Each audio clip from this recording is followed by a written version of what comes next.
works the way I want it to work. Has been working quite nicely the last couple of days, but I never know nowadays. You can do it, Twitch. Should have Okay. the Matrix sound effects. Wah, wah, wah, wah, wah, wah, wah. I really need to do like um like good transition scenes, and I always think about doing using the starring soon screen, having like 5 minutes and such, but eventually I'll do that once I start running ads on my channel once we get a little bit bigger. But for Honestly, I now, think you could do a pretty good scene transition by just like having like an animation of someone just like throwing a book onto the center of the screen or something like that. oh, that would be really cute actually. I do like the idea of like the book opening up on the screen and then that's the transition, but I like the idea of throwing the book Just like too. open up the book Ooh, and then zooming in on the pages. Yeah. yeah, that'd be super cute. Oh, I should make that always I red mean, eventually. Oh well. you could always access everybody's core memory and just have the whole like ding turn the page.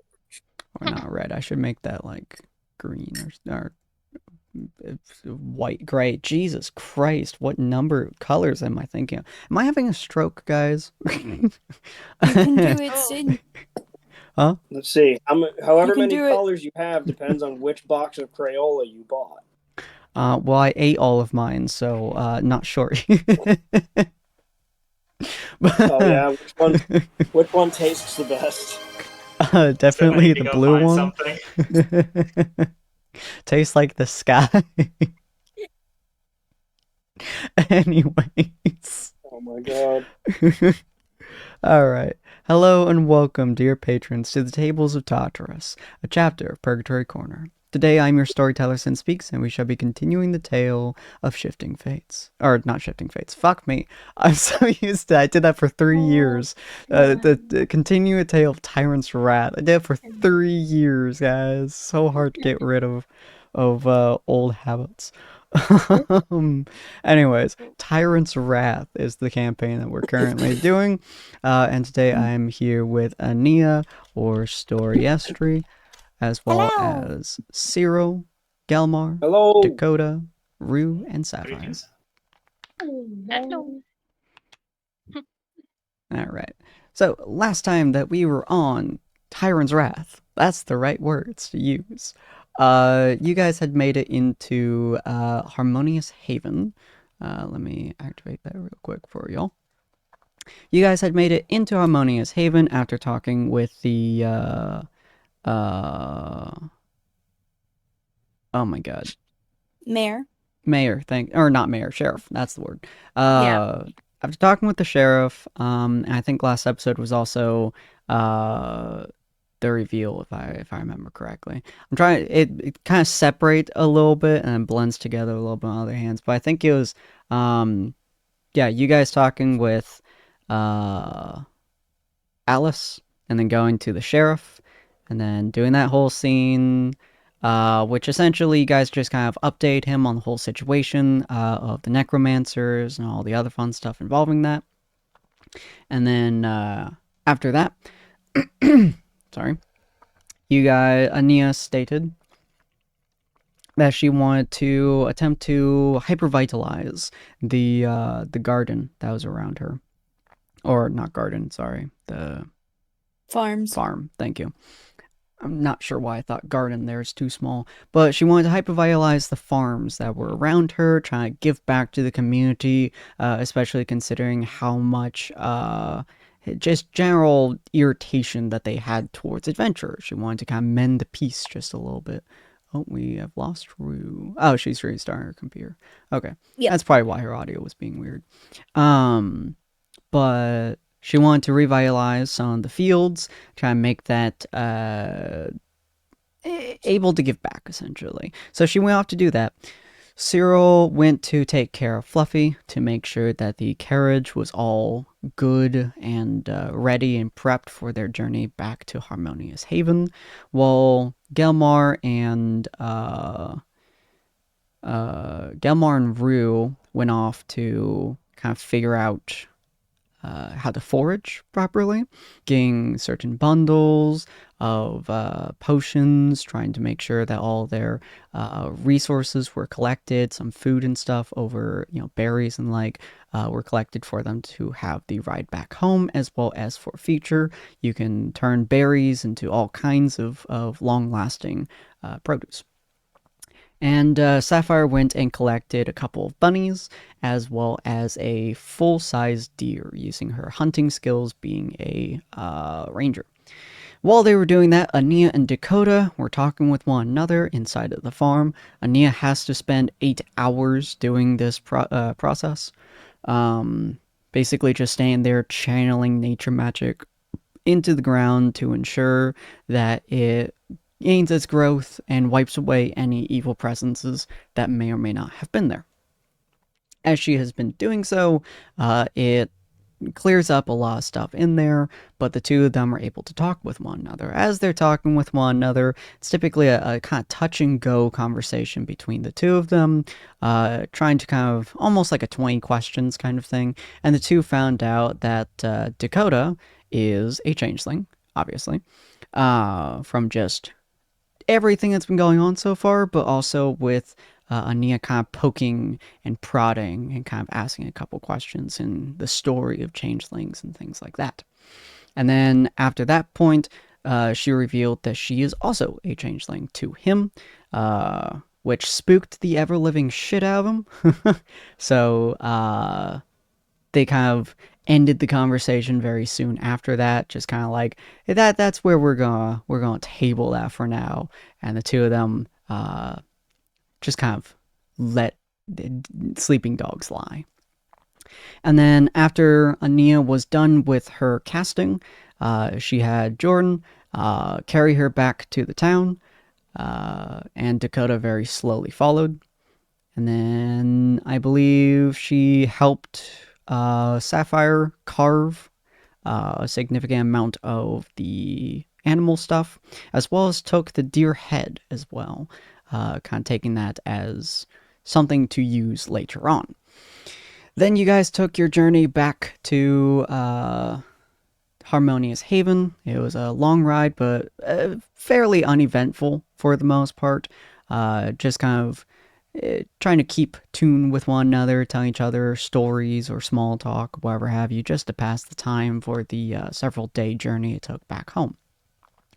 As you guys got back home, you guys immediately went to the guild, started talking to them, trying to more or less get the information out there and get paid for your services. You guys got paid a total of 30 gold for the mission itself. They weren't expecting you to really have to do anything, but if you did, they wanted to be able to pay you in what they determined to be a justified quantity. And then you guys brought up the necromantic cult, the dragon hunters, whoever they might have been, as well as the necromantic book that was apparently a book from one of the Stars clan of the Elvens. And she was willing to pay you guys 60 gold for the book itself, and you guys traded it. You also gave her the cloak and the medallion itself for her to bring to the higher-ups as proof that they exist. After having done so, essentially, she had told you that she's going to bring up to higher-ups, and they'll come back the next day. The book itself, you guys not only sold for 60 gold, but also a favor from the Elven Ambassador. And she told you that the next day she was going to have the Elven Ambassador send you guys a letter, have you guys come to the Elven Ambassador and have a conversation with her in order to see what you guys want from her. Some kind of favor within reason. What was that? I think Dakota's talking to other people. Oh. You good, Dakota? Yeah, it was just like, come. Oh, you're super away from your mic. We can barely hear you. Yeah. You sound hyper muffled. Okay. You sound. Oh, there you go. Hi. Okay, for some reason, not only was my output device originally the speakers from my microphone that it does not have, but the input device was a webcam that is barely connected. This reminds me of my old PlayStation 4 controller that I had, just simply because it has a headphone jack. Anytime I plug it in, my system will try and push all audio through to that, Ooh. even though it has no output for that. Or it Yeah. technically has an output, it just never has anything plugged into said output. Mm-hmm. Yeah. So what are you trying to say? I was just asking, we would be going to the Elven Ambassador. Yes. Inside of Okay. the inner sanctum. Okay. Originally, I thought the Elven Ambassador was coming to us, Oh but God, now no. that yeah. It's way too dangerous. We are not that important. Yeah. Okay. All right. Okay. This changes some things in my mind, in Dakota's mind. Cool. Okay. But yeah, so you guys kind of established that, and she was like, we're gonna have not only the Elven Ambassador talk to you guys, but you will also be getting a new mission from the guild tomorrow as well. The higher ups will certainly be giving you something to go and do because of this information. The more things you bring up to them, the more they want you to do stuff for them, essentially. That's kind of how the guild process goes. The more you're on their radar, the more they interact with you. But yeah, so you guys did that, and you guys were like, cool. So you guys went off to watch. Cyril went off to do his own thing. He had gotten a letter from a crow at some point or another. And then the rest of you guys followed Gelmar, who wanted to clean up and polish some of the rust off of the armor that he had gotten, as well as the shield, all the metal, boil it down, bring it down into ingots, and sell it to his old master. Don't inside forget the of smithy. weapons. We also did that too. Oh, and the weapons So too. did I this said too. weapons. But yeah, so weapons, armor, all kinds of stuff that you guys can get from the metal you brought to your old smith, you melted it down into ingots and sold it back to him essentially as more refined metal that he can use more easily. You guys talked to him and found out that his name was Borin Ironfist, I believe. Let me double check that real quick. Sounds about right.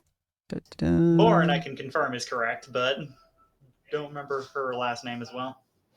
Yes, Iron Fist.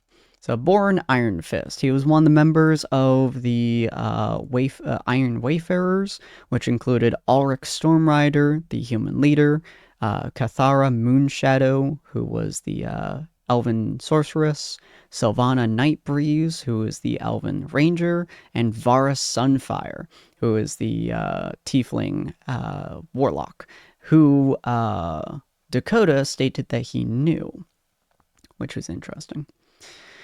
And then y'all entertained him for a while. He told you a bunch of stories about how they became the Iron Wayfarers, as well as showed you guys his inventory of high-ranked weapons that he wanted to pretty much exclusively give to folks that he knows will take care of them well. Most adventurers don't give two shits about their weapons, they just use them to fight. He cares about taking care of his weapon and giving them a true purpose, and allowing them to enhance themselves through combat and through caretaking. So he had stated that he wanted to test Gelmar the following day in order to see whether or not he was worthy to have a great axe. One of the reasons he wanted to give this great axe to Gelmar as well is because he knows that Gelmar wants to forge his own weapon. So he eventually wants to allow Gelmar to forge this weapon, which he has forged, his many of his ancestors forged. It has been passed down from smith to smith to smith, and always reforged every single time to fit the forger that created it. And its sole purpose in existence is combat. And he doesn't want to just sit on a wall because he's too old to use it. So he wanted to test out Galmar's abilities with it. And then he also had a couple of Monosteel. Almost all the stuff in there was Monosteel. But he had a couple of Monosteel short swords that Sapphire was interested in. One of the interesting things about these weapons and about more specialized weapons that you can get, including Cyril's weapon, is these weapons you can actually reforge with other weapons to take those weapons' properties onto your own weapon. That's something I'll be adding at some point new. But if you have a magical weapon and you don't want to get rid of it, for example, like, oh, I found a +2 dagger and I have a +1 dagger, you don't have to get rid of it. You can just meld them together, essentially. It's also because I like giving you guys weapons, and I don't like making you guys throw away your old weapons to get new ones. Because I feel like that just doesn't work for most characterizations. Because, adventurers many adventurers love their weapons, especially like Galmar, for example. After that, you guys are inside of his shop. He also gave Ania a bone dagger, mostly to use for carving or for working with some metals or leatherworking or even obsidian work, as well as had an obsidian knife for her that she was welcome to get for, I believe, 12 gold, if I recall correctly. Is that 10 or 12? I don't recall. I think it was 12. I think you made it 10 and then you booted it up to 12 after yeah. Sapphire short swords were like 10. Yeah. And mostly because he hates that because it's not his usual type of creation. It's not his usual type of design because he likes metal work, but bones and obsidian is stuff that he's crafted before. He crafted them excellently, but they're not his forte. So bone he just wants to get rid of. Obsidian he wants to make a profit off of. After that, all of you guys, with the exception of Cyril, are currently inside of his shop, having just talked with him. You have about a day or so before the things are going to kick off. What would you guys like to do? We'll start with Ania. You're just going down the line? Okay. Yeah. So Ania is most interested in clothes, magic shop, alchemy shop, and then she'll see where she goes from there. Okie dokie. There are, as I stated earlier, a couple of clothes shops in Technolopolis as well as the outskirts. They're kind of different designs, different necessities, and different pricings as well. Technolopolis is a little bit more pricey and has generally more socially acceptable clothes, while the outskirts is more focused on what can you get when you need it, tailoring specifically to you to make it so that it works fairly well, especially for survival principles, as well as stitching clothes together. Cyril is a good example of this. His poncho is pretty much entirely stitched together with various different materials, and that is a very common theme in the outskirts. Technolopolis is usually focused less on survival and more on presentation.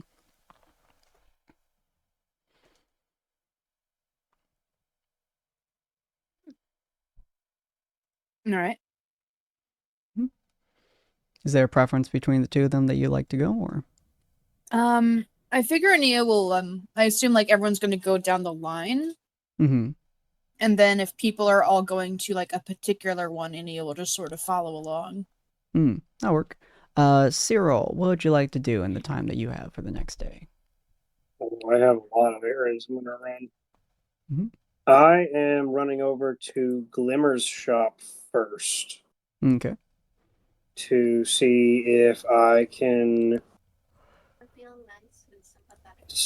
get some, I guess earpieces would be the right word. Enchanted with the message cantrip to see how many I can get for what I have on hand. Okay.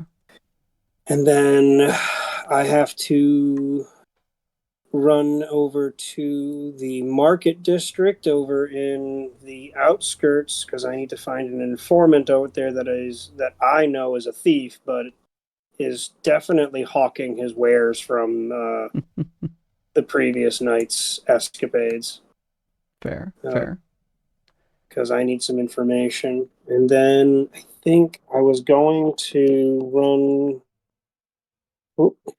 Where else was I going to run before going to the tavern? I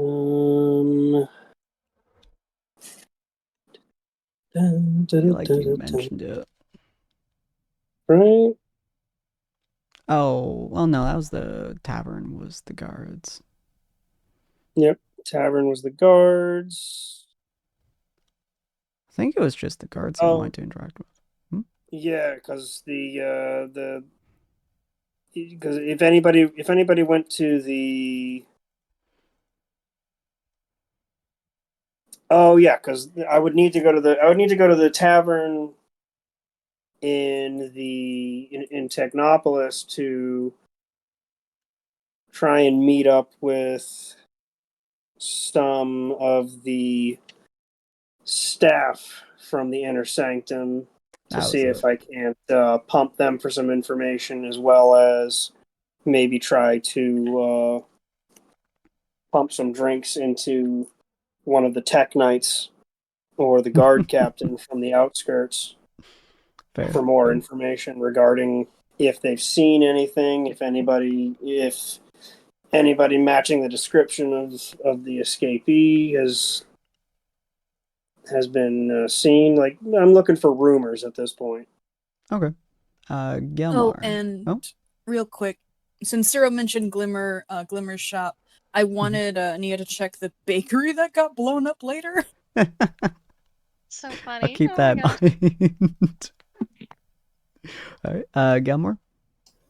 I'm actually going to stick around the smithy for a little bit to fix up the dings out of my weapon, as well as probably assist with a couple of other tasks that they're working on the side. Okay, cool. And probably will follow a few of my old work friends to the bar later. All right. Dakota. I would like to go and follow Ania. Okay.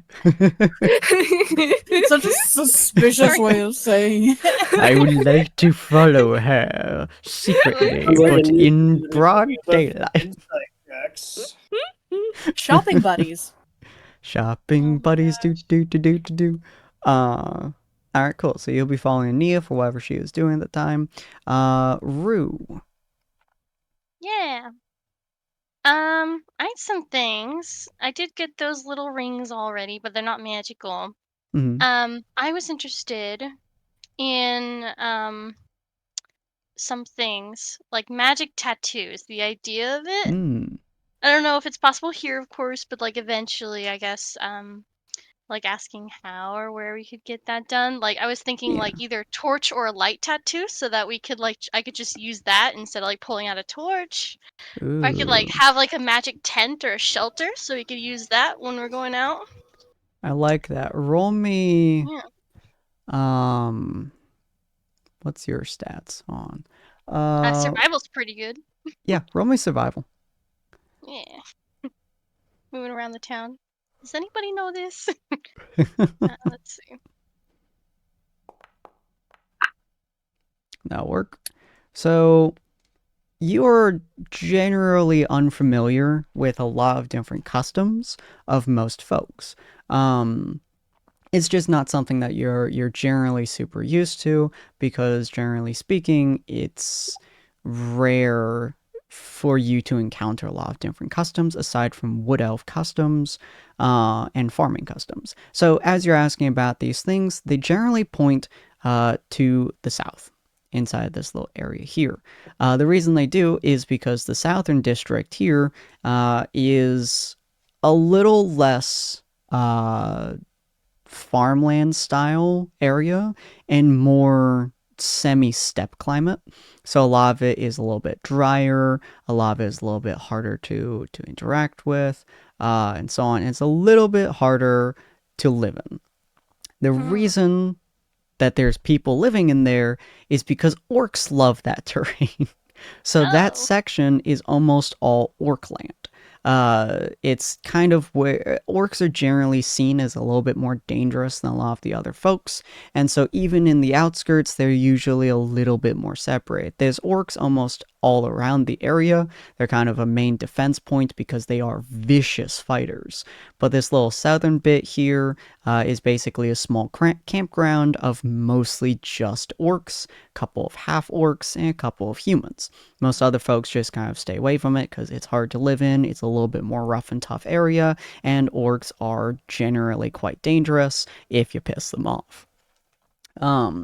So one of the main staples of Orcan heritage, Orcan tradition, is tattoos.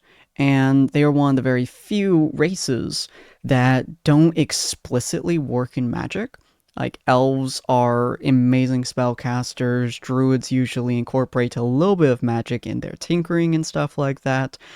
Goblins usually incorporate it into their trapping and stuff like that, but they usually are intentionally adding magic into it. Orcs, on the other hand, believe that the innate power of nature will incorporate itself into whatever it is they're doing. They're very, very nature territory kind of race. And so when they create tattoos, they often will create nature-based tattoos and actually flow the magic into it, mechanically making spells ingrained in your skin. Yeah. I'm surprised that they like use nature. They'd not be like, we're just gonna force this in you and it's gonna work, or it's gonna not. That's actually a really good thing for your character's mindset to be like, oh, they do this. Oh. With enough red in this tattoo, you be faster. Is that red or is that green? I don't know. I'm colorblind. You run faster and we stab harder. Is it actually due to the tattoo? No, I just get like an adrenaline rush. But yeah, so we'll have you go to the south in that case, quite a bit away from most of the other party. A lot of the other like shopping district is a little bit to the north, and to the west is just kind of housing district. Yeah. There was another one that I was kind of looking at. I don't know if I can do the same date, but like in the items, sometimes there's like armor and weapons that have a +1 and like, you know, +2, +3s. Yeah. How do we start going down that road of like plussing our armor?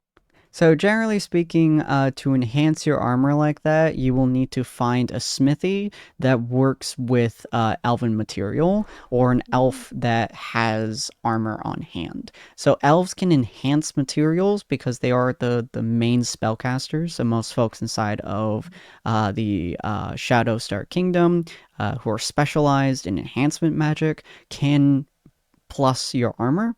Or a smithy who has access to iron that has been enhanced by elven hands.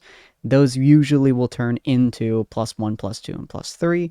It's generally quite rare to find a +2 armor, but +1s, they're specialized armor pieces. So it's usually either very expensive imports, dwarven made, or elven enhanced.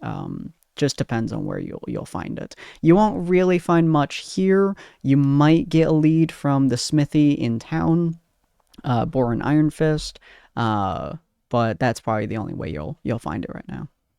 Okay, cool. Because I was like, oh, plate armor is like 1,600 gold, and I'm like, oh, but what if I just like plus the armor that I already have?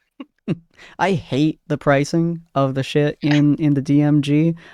So plate armor's not gonna be that expensive, but you do have to find someone very specialized to create plate armor for you. The smithy in town, you would recognize that he's probably very good at that, but his prices are probably a lot more expensive than most other folk in the area. Not 1,000, of course, because that's fucking insane, but still quite expensive. You could find someone less expensive, probably inside of the Dwarven area, which they don't use money as currency, they use favors. Or you could find someone in the Elven area. They would probably be less expensive, but they would be less quality. So, sorry, what were the options? It's someone that like wants you to do a favor or a task, I'm assuming? Yeah, so in the Dwarven area, the Iron Spire Peaks, let me pull out the world map real quick. In the Ironspire peaks up here in the Mithril Citadel to the north are the dwarves. Dwarves do not work for money ever. They don't like money. They work for favors. Boren Iron Fist is the only exception to this that you guys have ever met, and it more or less seems like he uses money just as to keep himself afloat, essentially. But inside the Ironspire Peaks in the Mithril Citadel, they use favors because they mine money, literally. Their mountains are full of what is essentially our currency, the gold, the silver, and so on. So they have no need for it. They literally sit on a mountain of gold. So they don't care. So you could get a very good armor set from the Mithril Citadel for a really good favor, but you don't know what that would be. You could get a really good armor set from Harmonious Haven from Boren, but it would be really expensive. You could get a less good set from the Star Shadow Kingdom for less money, but it'd be less expensive. Although I imagine Boren wouldn't be averse to a favor, right? Probably not. Yeah, he would probably be more than willing to. Can you switch scenes properly, please? Camera? Okay, my thing got stuck. There we go. Sorry. Because I know we'll be going around, and my character knows. You know, I was almost going to say almost nothing about weapons, but I'm like, wait a second. I'm not sure. You would know anything that relates to farming really well. So you would know like what material lasts for a really long time. And you would know how to take care of certain irons and certain other metals, because you would have to take care of hoes and shovels and other farming equipment like that. Oh my gosh, yes. That should be my weapons. I should just have a fucking hoe. I stab people with a pitchfork, cause fuck you. Thank you. I mean, she plus 3 in hoe. Pretty bad out. A pitchfork makes a pretty good weapon. There's a reason there's a trident. Yeah, there's a lot of farming tools that make really good weapons in a pinch. Yeah. Oh my gosh. Steel pitchfork. Yeah. What about the rice scythes? Oh my gosh. Oh yeah, you can be a reaper. What about the mattock? Oh, I love. Oh, that one's that works on a lot of stuff. Or the grub hoe. But you could totally ask Boren for a favor instead of currency. Most dwarves use favors because they prefer it as a trading system rather than money. Most dwarves don't like money because it doesn't do anything for them. You haven't asked Boren about it, so you don't know if he prefers money or if he prefers favors. All you really know about him is that he has a shop and he has to keep afloat somehow, which is why he needs currency. But his actual preference, no one knows. So you could totally ask him if you want to. Yeah. But yeah, so we'll move on to that here soon. Sapphire, what are you going to do for your next day of activities?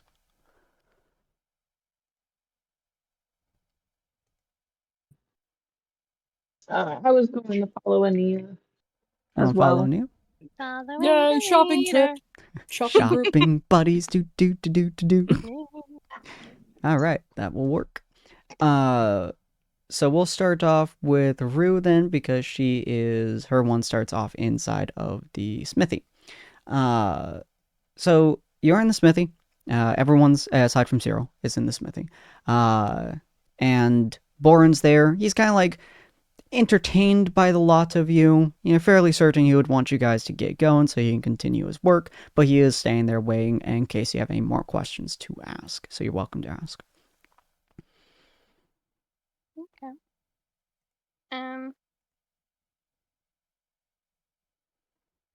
Boren, I was wondering, do you have any plate armor?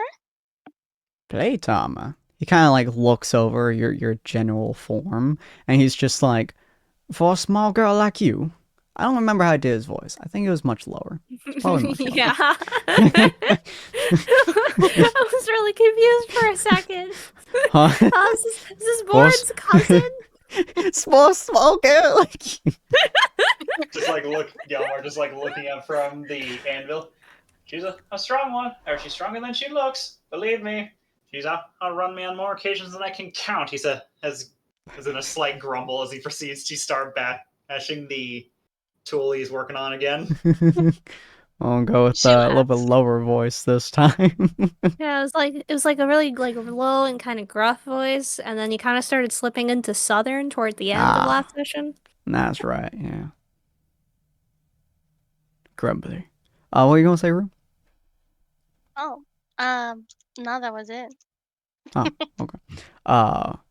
Well, she is quite tiny, I suppose. Is that closer? Yeah, a little bit. All right, cool. I can never properly remember how to do the voices, so bear with me.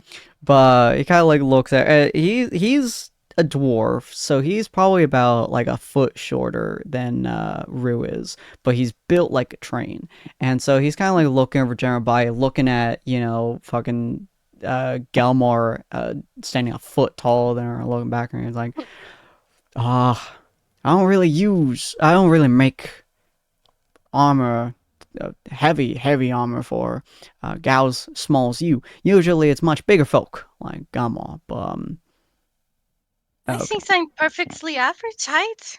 Type of type. Well, I mean, I do make some shorter. Do make some for dwarves, but never made one for a girl as small as you. I can refine a couple of them though. He kind of like looks into his into like the back of his shop. He like kind of disappears for a couple minutes before coming back out, and he's like, like walks over to you, grabs out like some kind of measuring tool. You're not quite sure what it is, and he starts like kind of measuring like your leg length and your torso size, and he's like, I could do it. Yeah, I could do it. Oh, thank you so much. I don't have lots of money. Ah. What can I do for you? Can you do for me? Ooh. Let's see. Do I need you to do? There's a special kind of metal I've been searching for quite some time, I suppose. Don't know if you can find it, but if you can, hell, I'll make your shit out of that metal. He kind of like thinks for a moment. He's just like, have you ever heard of tritium? Tritium. Tritium? You would not have ever heard of it. Oh, no. It's not in my notes, I don't think. Well, tritium is a special kind of metal. It's found, well, you're a half-elf.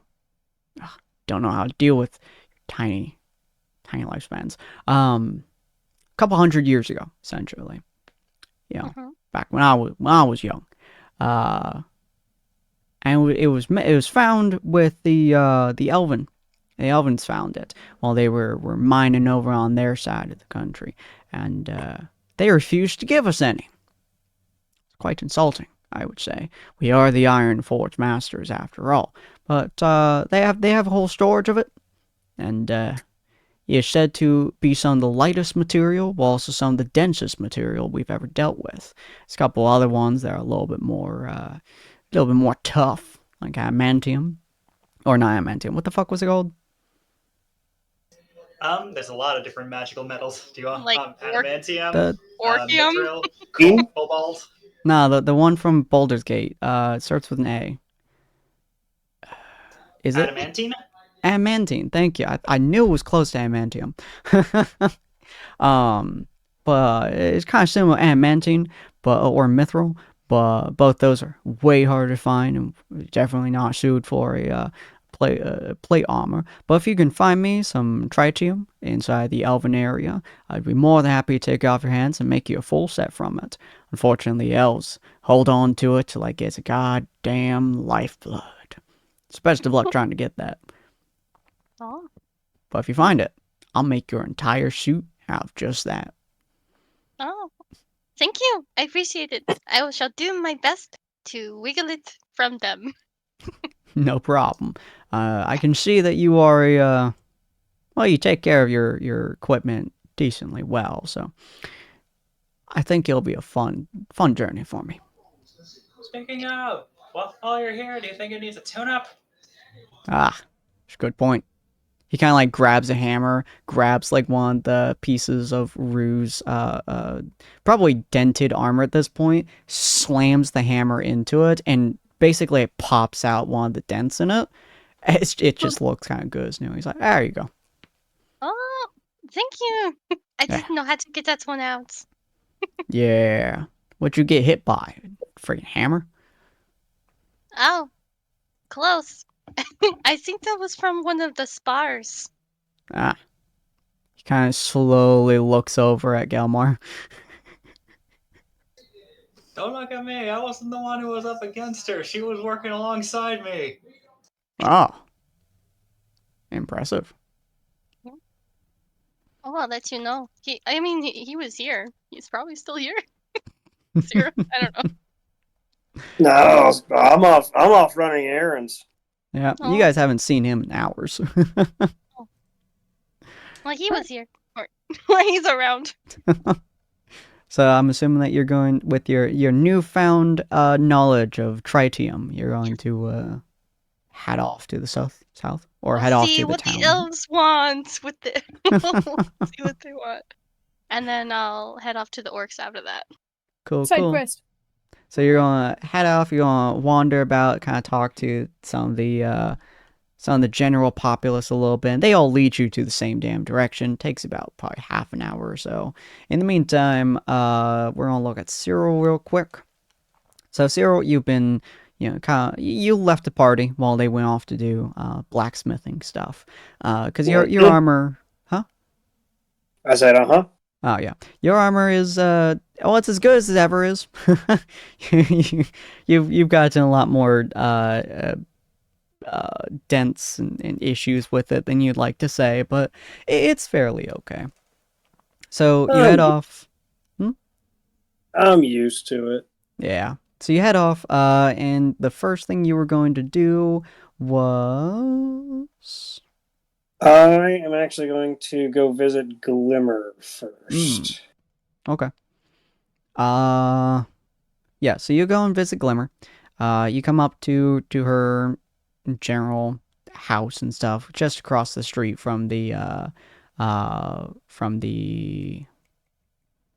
Stone Mug Inn. That's the word I'm looking for. Do I have I don't think I have a map for her. That's fine. But you walk in, and I do have a map for her. Hold on. It's super cute. Hold on, let me pull out that map real quick. It's super cute. I swear I'm faster at this. Harmonia's, Glim's gadgets. Glim's gadgets. There we go. Super cute. Imagine a lot of that on the table is not just potions and stuff, but children's toys and messy gears and all kinds of random crap that's on the table. But as you walk in, it's kind of bustling with activity. Glimmer is standing behind the shop, or behind the table. Let me see if I remember what she looks like. There she is. She's... What the fuck? She's not an elf. She is now. She is now. Slender gnome. Not why the fuck does that say elf? Weird. Anyway, she's a slender gnome with a lively demeanor. So she is quite thin, especially considering her passion for just creating random crap constantly. She is much thinner than you would expect from someone who's literally constantly forging shit. She has long auburn hair that is usually pulled back into a messy buns with loose strands framing her freckled face. She has bright green eyes, like really like stunningly emerald green eyes that look at you and just like light up as they see you. She's wearing a patched up leather apron over her simple blouse and trousers, adorned with various tools all around her, including different trinkets.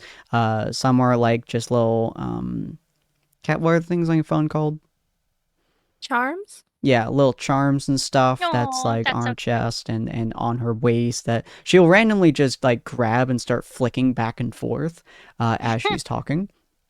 But she is just constantly moving and inventing stuff and just constantly creating things. And there's a bunch of children inside the area, and she's smiling at them and giving them random trinkets and talking them through the process of making like these toys. And she has this tiny little bear that's made of like wood, but she has like it like moves back and forth ever so slightly, and she's like, you know, it's so cute, and here you go, kid, and the kid starts playing with it on the floor and stuff like that. Glimmer, how are you today? Ah, Mr. Knight, how are you? I'm doing pretty good. I'm just kind of entertaining the kids a little bit. What are you doing here? Ain't you usually off on your business going around all the places? I am, and that's actually partially why I'm here. I have a special order I would like to make. Special order for my favorite boy. Let me guess. She like pulls out like this adorable looking little trinket that's clearly made for young boys and stuff. It's like a tiny little sword that hangs off a little chain. She's like, "You want one of my sword chains? Yeah, give it to your kid." Um,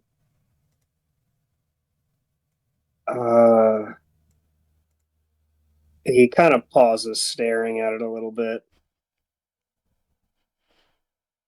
and just sort of like shakes his head. Actually, no. I am here on a different business. Huh? Okay. I What you got? What you got? I was having a bit of a hard time communicating with the other 5 people in I my. have problems with that too. A lot of people say I talk too much and then I just kind of ramble on, and then they're like, "Hey, Glimmer, I need you to listen to me." And I'm like, "I am listening to you." And they're like, "No, you're not. You haven't heard what I said." And then I go like, "Yes, I have." And they're like, "What did I just say?" And I'm like, "I don't know." Yes, I can understand that. Unfortunately, I can't fix that problem for you. You just gotta like pay attention a little bit more, you know? That's okay. But this problem is different. I mean, physically communicating. What I'm looking for is something that we can attach to our ears and sort of speak to each other over short distances. I think I remember there being. I got just the thing for you. She reaches under the desk and pulls out 2 cans held together by a string. This is adorable. And there would have been the time I would have absolutely taken this with me, but not now. I She need yeets it over her shoulder. something a bit more magical. There was a time I remember a there was a young individual. He said it was a small spell, sending messages back and forth. Oh, I remember that spell. Yeah, you talk you talk to somebody and then they hear you. It's wild stuff. Yeah, I know a couple of folks like that. Right. How much would it cost for me to get 6 items enchanted with? 6 of them. Spending. I don't quite recall how much they usually are, so let me check. See if they have a price on them. Nope, they're a Wanderer's item. Cool. Alright. I'm hoping for more like the message cantrip, but sending is, if I can get something with the sending spell. Let me look at the Sending message cantrip real quick. Has a way better distance. It does, but the sending stones have a a day limit. I was hoping if we could get something with the message cantrip, we could use it at will. Hey Sin, are we going to bring in your rules for the sending stones used in shifting then? Or Very standard? likely. Let me look at sending versus message real quick. Message is short or distance, but since it's a cantrip, it's free. Okay, and then point finger and whisper a message. The message does not have a limit. Cool. And then this one is any distance, even to other planes of existence. Interesting. So yeah, she'll probably look at you and be like, well, I got two options for you, right? Now, I know you and your fellows and your folks usually tend to, you tend to take a little bit to go distances, talk with people. Yeah, I know some rogues. Rogues go distances and they sneak into buildings and they sneak and sneak and sneak and sneak and sneak and sneak. And they go into like a castle and they sneak and sneak and sneak and sneak and sneak and they walk through the buildings and into the rooms. They sneak and sneak and sneak. All that fun stuff. I know a lot of rogues, right? And you want to get a message to them?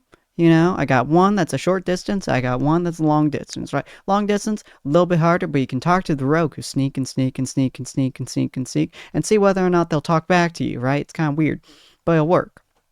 Now, the short one, you ain't gonna be able to get to the rogue that goes sneak a sneak a sneak a sneak, and you can see all the kids are just laughing their asses off as she keeps saying this.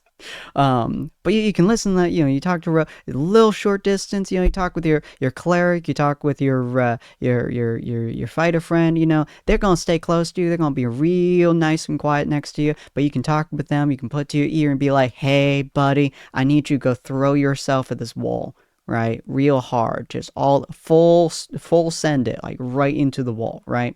And your buddy will say, hell yeah, I can go run through this wall, but you'd be so close to each other that you'll be able to do it, right? But that rogue who's sneaking, he won't be able to hear you nothing, right? So you want the long range one if you want the rogue, get the short range one if you want the fighter. Which one you want?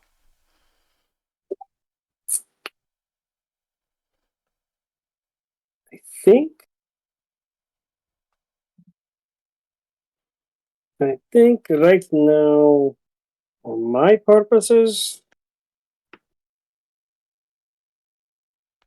how much for either of them?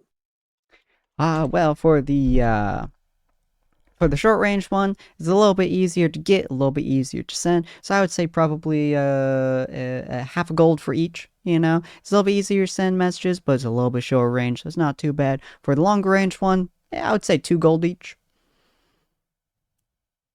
Right. And how many times a day could I use the longer range? The longer one, well, if you want to use the longer one, as long as they turn on their thing with you, you can have a full conversation with them, and then you can only use that once a day.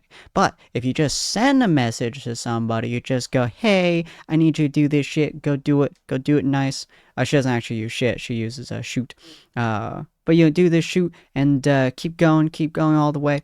And you can send that message, 25 words. You can do it as many times as you want. You want to tell the rogue to sneak, to go and sneak way harder. You can do that over and over and over again. He won't be able to reply to you, but he'll be able to listen. And he'll be able to hear you say, go to sneak. Or you can tell your best buddy there to go ram into a wall 100 times, because it's funny. As long as they don't respond. Indeed. They can also send you a message, too, with the exact same requirements there. But if you want to have a full conversation with one another, you want your rock to talk their rock, then it's once a day. Restarts at dawn, when the sun comes up and breathes its heavenly light upon your rock. Your rock. Could get like a full set and then get like just 2 of the long one. To be fair, I have enough gold to get all of them. But you get nothing else. You know what? I can't decide. And both of them are going to be more useful at different times. I'm going to say, give me 6 of each. Ooh, big spender. She kind of looks at the children around and goes, kids, we got the big spender times. And all the kids just like start cheering. They start dancing like big spender. And it's like a whole room of kids all going like big spender, and then like glitter and like streamers and shit falls from the ceiling. They're like big spender time. Minus 18 gold for me. Yep. 18. I only count 15. Maybe I'm doing the math wrong. It's 15. 2, 4, 6, Yeah, I was gonna say, 10. the message Was a stones half. was half of one, which is 5 silver, and each of the standard ones was 2. There are 6 of us, so that would total. So the sending stones would total up to 12, and the message ones would be 3. Yep. 15 gold. Big spender time. Good. Now we can all talk to each other. Hey. Are Thank they you, made of leader. metal? They would be made of rock.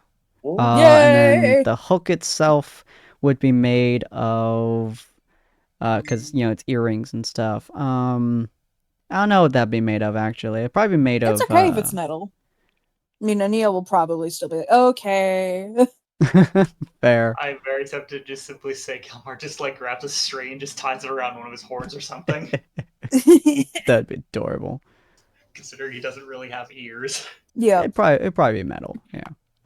We'll go with that. But yes, that's what you collect. You're probably doing this same time that they're in the blacksmith shop. So they would probably finish their blacksmith shop. You would finish your Glimm's gadget stuff because she has to get all the stuff and then give it to you. And then you would probably step out as they walk past you to go to the bakery. Real quick, while you guys talk amongst yourselves real quick, I'm going to go to the bathroom. Okay, so Ania, Dakota, and Sapphire, I assume. Oh wait, no, we have to have Sin here, I think. Are we out of character chatting or in character chatting? I think he's just left. Chatting right now. Yeah. Feel He free just to chat left. in character. Oh, you can chat in character? Okay. Okay. Cool. Okay, so we're gonna go check on this bakery first. I wanted to check it before we left last time, but I forgot. So I just want to see how they're doing. After that, I wanted to go either to a clothing shop or a magic shop or an alchemy shop or maybe a bookshop. Are there any shops you two would like to go to? Well, I mean, bakery is always nice. Bookshop. I mean, I might as well check what they have in store. Could be some interesting things for research purposes. Mm-hmm. I like Mhm. books too. Yeah. Sapphire, are there any shops you'd like to go to? I definitely want to check out the bookshop and possibly also the magic shop. Okay, so we'll go to the bookshop first, then the magic shop, and then clothing. Mhm. If we have money left over. Mhm. I like to browse the bookshop. Sometimes when I wasn't, when I would visit the town, because I live near here. I live in a druid circle near Haven. Sometimes when on the rare occasions I was allowed to visit the town, I would go to the bookshop and I would just sit in there for hours, looking at books. Did you fancy any kind of books in particular, miss? I like history books, and I like books with knowledge, and I like fake knowledge books, and I like made-up books. I like books. Mm. I always fancied the fiction adventure stuff more, really. I like storybooks a lot. The cowboy code. The cowboy Cowboy's code. I need to look for the cowboy code book in the library. Burns every copy you find. No one will read the cowboy code. No one can know. You haven't been initiated. Turns out the cowboy code is actually like a skill, some sort of like rare skill book that gives him some sort of crazy ass abilities. Truly, the cowboy code is where he gets his gun from, not his patron. It's Okay, completely so- unrelated. We figured out the first order of shops we're gonna go to after we check on the bakery. Cool. Mhm. All right. So you guys kind of start walking to the bakery as Rue starts heading down south, chatting with different folks. You guys make your way. Let me move back to Harmonious Haven. Sorry. Is it right next to Glimmer's? Huh? Because Glimmer like blew up the bakery somehow, right? Yeah, it's like 2 houses down, roughly speaking. Oh, cool. Okay. And it's still pretty busted. About half the bakery is just like kind of like broken a little bit, and then the other half of the bakery looks fucking pristine. And you notice that there is a large like do not pass sign on the middle of the bakery towards the left of it. That basically is just like, yeah, this is completely separate. We'll redo this area at some point, but for now, eat your pastries in this section. So you guys walk past Glimmers as Cyril steps out of the building. Oh, Hi, and he Cyril. Bye, absolutely. Cyril. Go ahead. For a second there, he's looking around and he looks down at his hands and he puts them up to his ears, like, because he doesn't see you at first in the crowd, and then, oh, good, and he. You guys will also notice that he's just covered in glitter and there's like streamers on his horns and stuff. It come from a party? No, this just happens every time I go in there. The kids have so much fun. I can't tell them no. And while he's doing that, he reaches into his pouch and he actually pulls out 6 stones. 3 of them, 3 of them look one way and 3 of them look a different way. Mm-hmm. And he's going to hand each of you one of each. And he's going to explain, like, this one is for long distances and, all the stuff that Glimmer just explained to him. And so you're each going to get 1 sending stone and 1 message stone. No. Oh, neat. Fancy. I didn't like that we couldn't actually talk to each other in that tower. Mm. And you will So just like, I wanted to solve that particular problem. and you will inspect hers and be very intrigued. Just like, Oh, this is a good idea. I do try. What brings you I out don't here? have to use the stones. Hmm? I'm telepathic. I can talk to you guys anytime. You're Let telling us us how how know that. I don't think I ever actually talked to Cyril that way before. He wouldn't even know. Just dead silence for everyone as they slowly turn and look at Sapphire. Well, Dakota's the only one that would know. oh yeah, because Sapphire did the thing with Dakota when you were in the tower. Let's reserve the telepathy for extreme situations, miss, if you please. That was That's terrifying. cool. Gave me a heart attack. Oh, we're gonna check on the bakery that got blown up a couple weeks ago, and then we're gonna go shopping. We're gonna go to the bookstore first, or a bookstore. Let's see. What time of day is it right now? What time of day is it? Is it midday, right? Yeah, it'd be midday. Y'all got there about like noonish, and it's been like a couple hours, so it'd be like 2, 3-ish. Oh, you know what they put out usually about this time of day? And if you hurry, you'll get there before they run out. They make these adorable little cinnamon buns about the size of, well, your hands. Those are not very little to me. You will love it. But I actually have some errands I need to run still. So I will see you all at the Stone Mug later tonight. I will save you some cinnamon buns if they have them. Oh, thank you so much.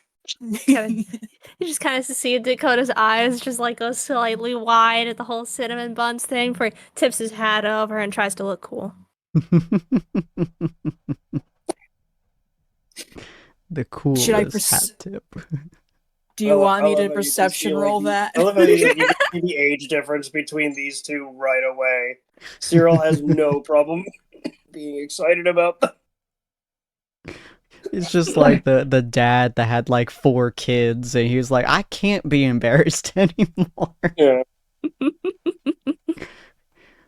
I've done this shit.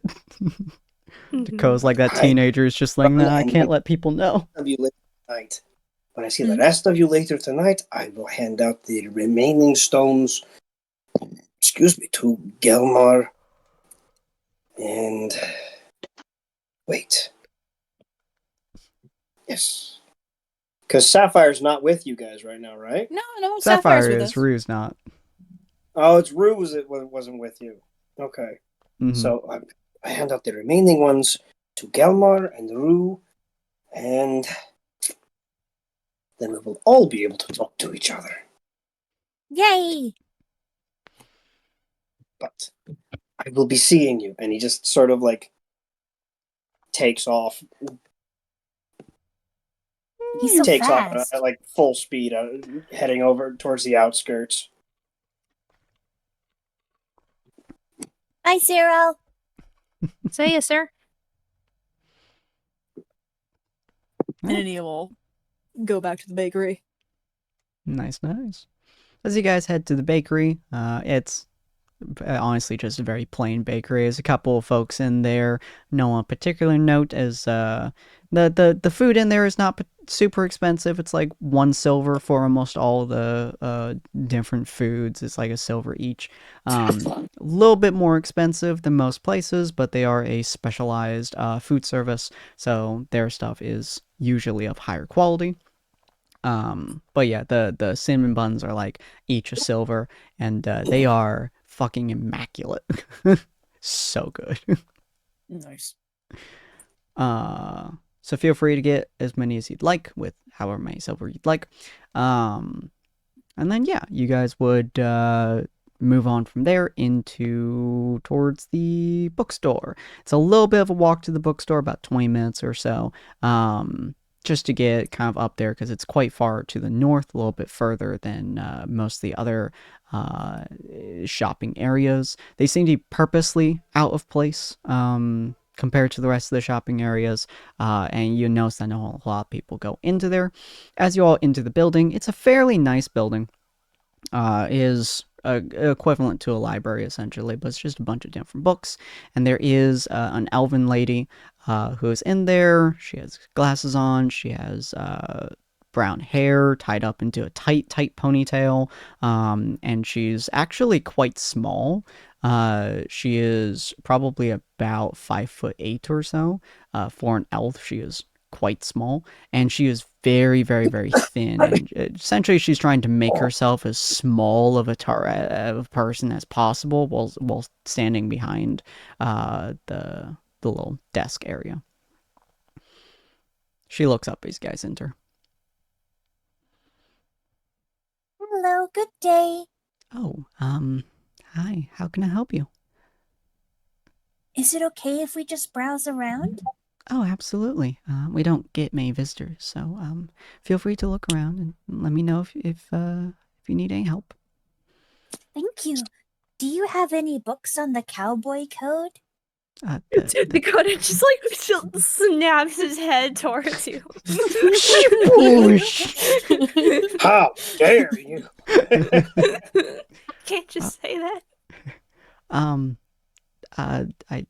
I don't think so. We have some writings about the orcs to the south. Is that?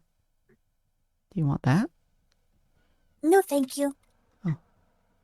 Oh, okay. Is there anything particularly new that came in, genre-wise? well, we got a couple of horror books that came in just recently. We have a couple of adventure ones too. My favorite one is this one. She kind of grabs a book off the shelf and places it down towards you. It's a romance adventure book about trying to save a princess from some dragons. It's an orc lady saving a gnome princess, and it is really cool because they have dragon fight and lots of romance. If you're into that. Oh, thank you. I'll keep it in mind. No worries.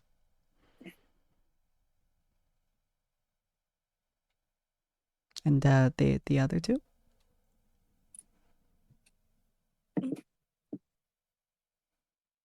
Dakota or Sapphire? Dakota's like gonna like really subtly like step closer and like just kind of whisper, "You don't have." Kind of like make sure to look and check if anyone's looking as he like kind of Ania is. look. He tries to position himself so like the width of his poncho like hides him from view as he reaches into his bag and subtly pulls something out of it to show the librarians like, you don't have this one in stock, do you?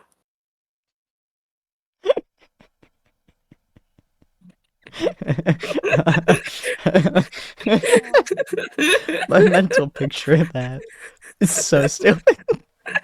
I love it. She kind of like looks at you very curiously as you're like positioning yourself and opening up your poncho and reaching it. She looks kind of terrified for a second, considering you're 2 feet taller than her.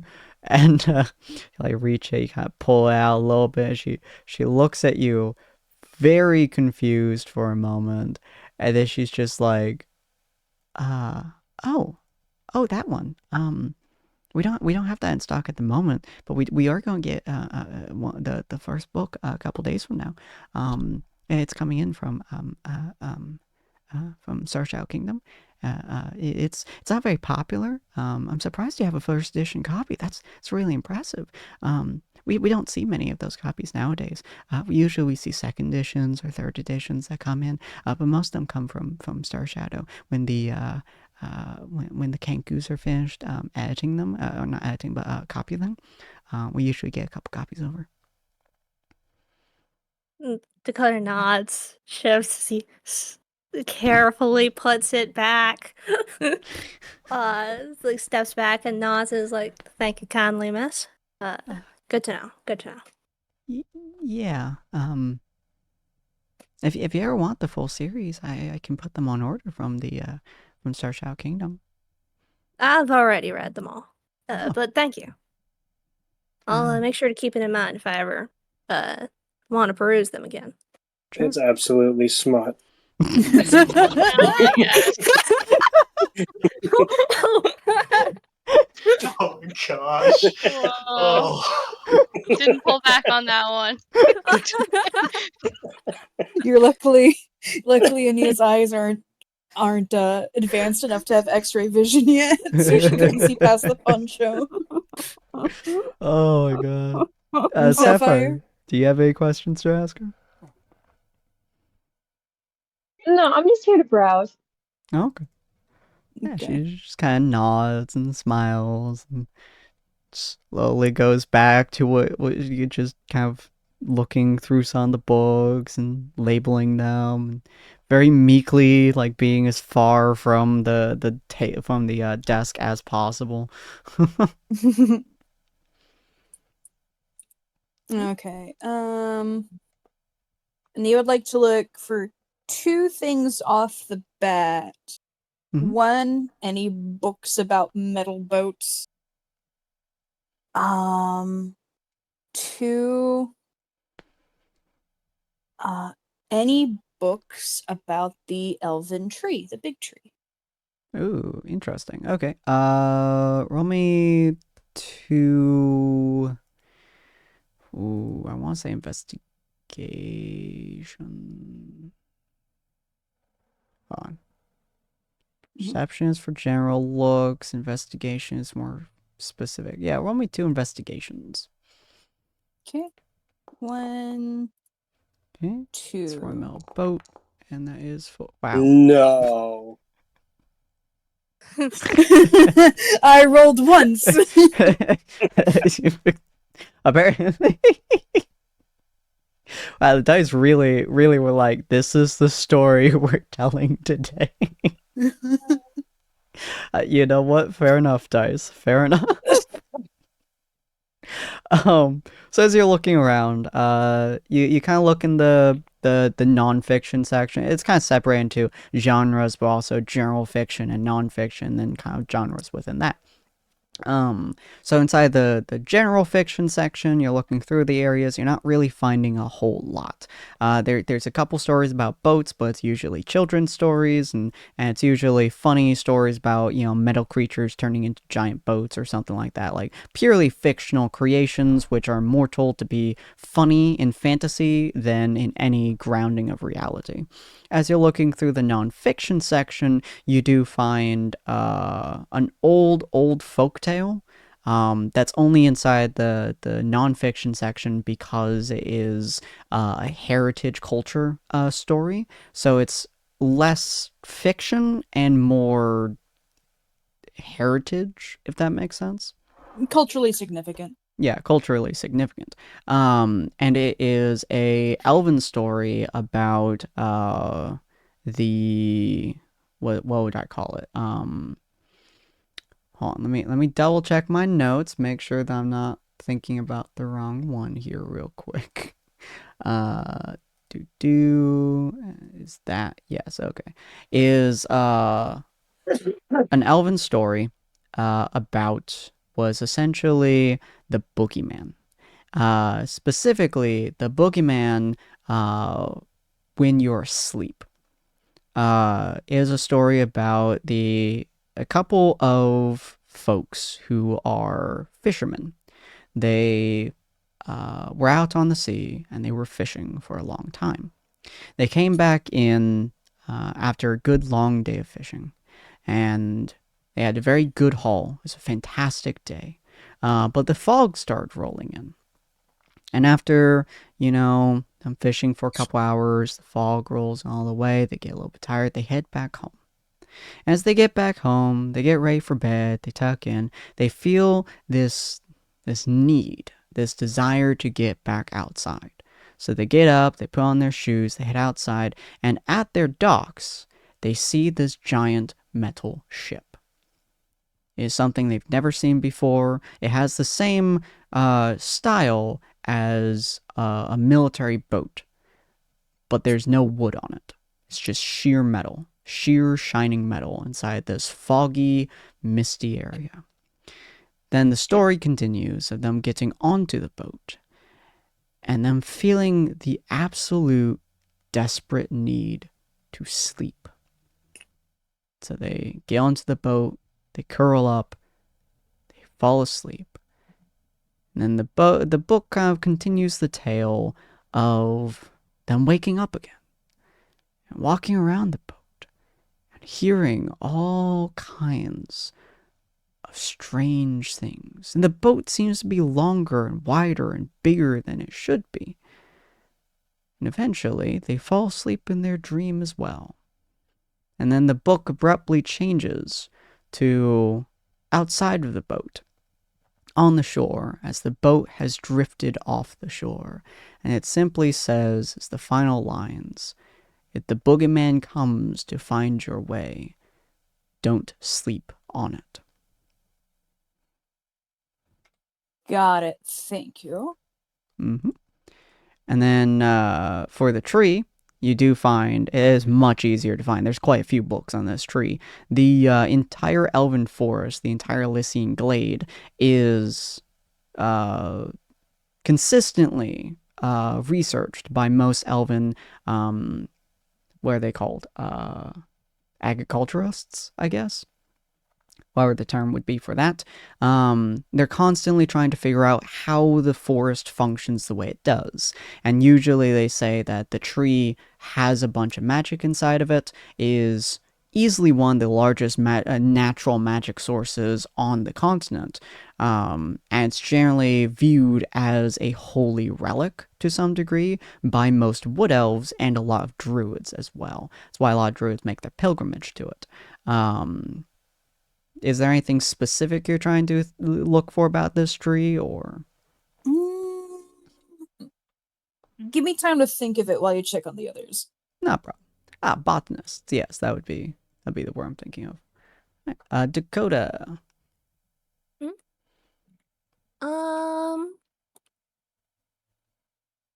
That's a difficult one. For in the library?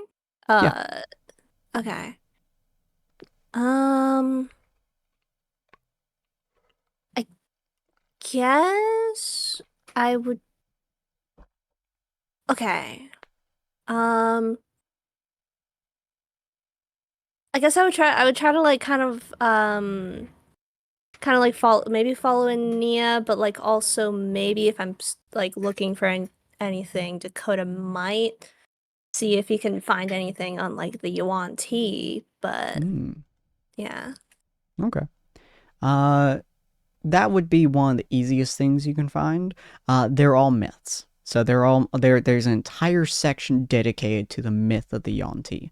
And is all bedtime, all spooky stories, all horror stories, essentially. Every single one that you find is either a children's bedtime story, a adult horror story, or some kind of story that just keeps continuing to emphasize that they are master assassins. And the myth is that they fled a long, long time ago to hide in the darkness and will one day be back. That's just the consistent theme that you find in all of these books in this one section. I guess they are back. Not for long, though. I'm assuming you Dakota pick say up that out some loud? Dakota might have muttered that, but I'm not sure. Fair. Yeah. Are you reading them as you like? Or are you just picking them up, kind of muttering, and then putting them back, or? Yeah, pretty much. I'm mostly just like browsing, but like also like trying to see if there's like a good opportunity to go talk to Ania. Ania, while she's looking, would like to see if there's like one of those X for Dummies books, except about lying, and she's gonna hand it to Dakota. How to make friends in the worst way possible. Hands both Dakota. Yes.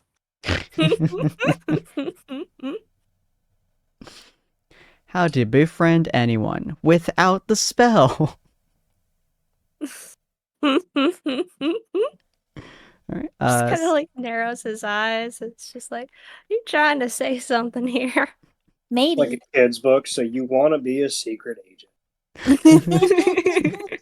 So you want to hold a secret. Do better. Do better.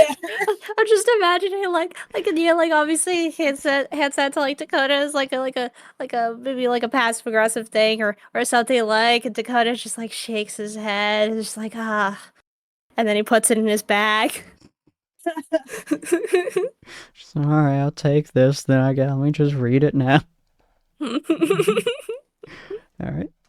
Sapphire, while they are passing a lying book between what are you doing in here? Is there anything specific you're looking for? Any genres you're looking for? Smut possibly? Fantasy, you know.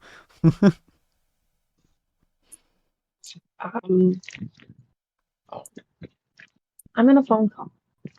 Oh, okay. Oh, okay. Oh, wait. Oh. I think this is the phone. Oh, this is the phone call. My husband. This is the phone call. I mean, a phone call, guys. Shh. All right, Mel, Mr. Fancy, how you doing? Yeah, I know it's impossible for you to be quiet, Sapphire, but please. Let me fix your glasses. Okay, no. Don't. Where are you going? Oh, you're getting your blanket. Okay. Joke. But is there anything you want to look for specifically, or genres, or?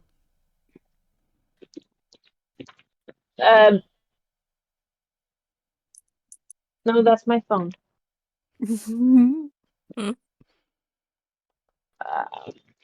Basically, anything fiction. Okay. Yeah, there's a whole section for it, so you can go into that.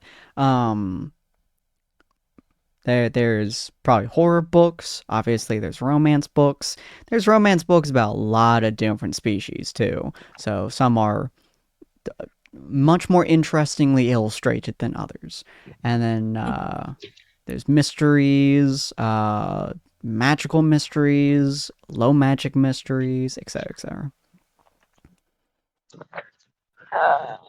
Mysteries and or adventures.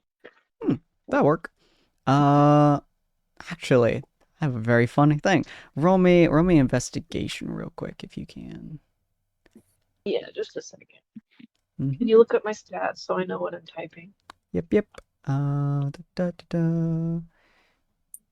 If I recall correctly, you have a +1 to investigation. Okay. And if you ever need me to bring up your character sheet on the stream, I can do that.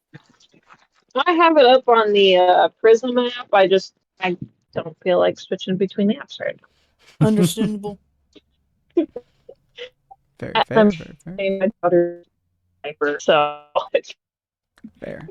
A 7. Okay. So as you're kind of like walking through the rows and rows and rows of books, and you're looking at some, immediately putting back some, looking at other ones. It's one about a centaur, and you're not really sure how it works exactly. They took some very creative liberties with it. There's also one about a dragon in the same style, and you realize they're by the same author, and you're really confident they've never seen either species before. But as you continue going through and you start looking through a couple of them, you do find a book by an author you've never seen before. And you've read a lot of these fiction books, but it's an author you've never seen before, but they have a very distinct style. And the reason I say this is because you recognize the style from one of your party members. It is a story about a gunslinging thief that is inside of tombs. You recognize the style specifically because of the poncho they wear. It's not a dragonborn. It's a dwarf. It's moving around, but the poncho is the same style as the one that Dakota wears, and they also have a gun, but they're a tomb raider. It's a very strange mixture that catches your eye just because of how ridiculous the concept looks to you.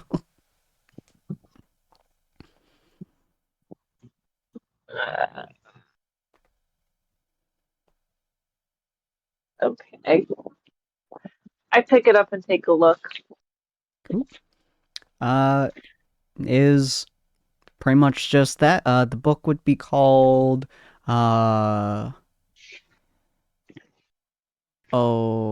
I can't remember the wording the phrasing of the other one. Someone will call it the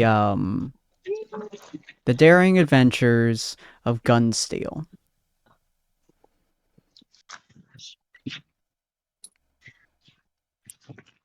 You feel like it's not very creative, and there's no awards or anything on the back of it, and it seems like it's like a one-off kind of book. I still want to ask Dakota about it, so I'm gonna go take it back to Dakota and be like, hey, did you copy and look off of this guy? Dakota's Ania like, leans over. Dakota's like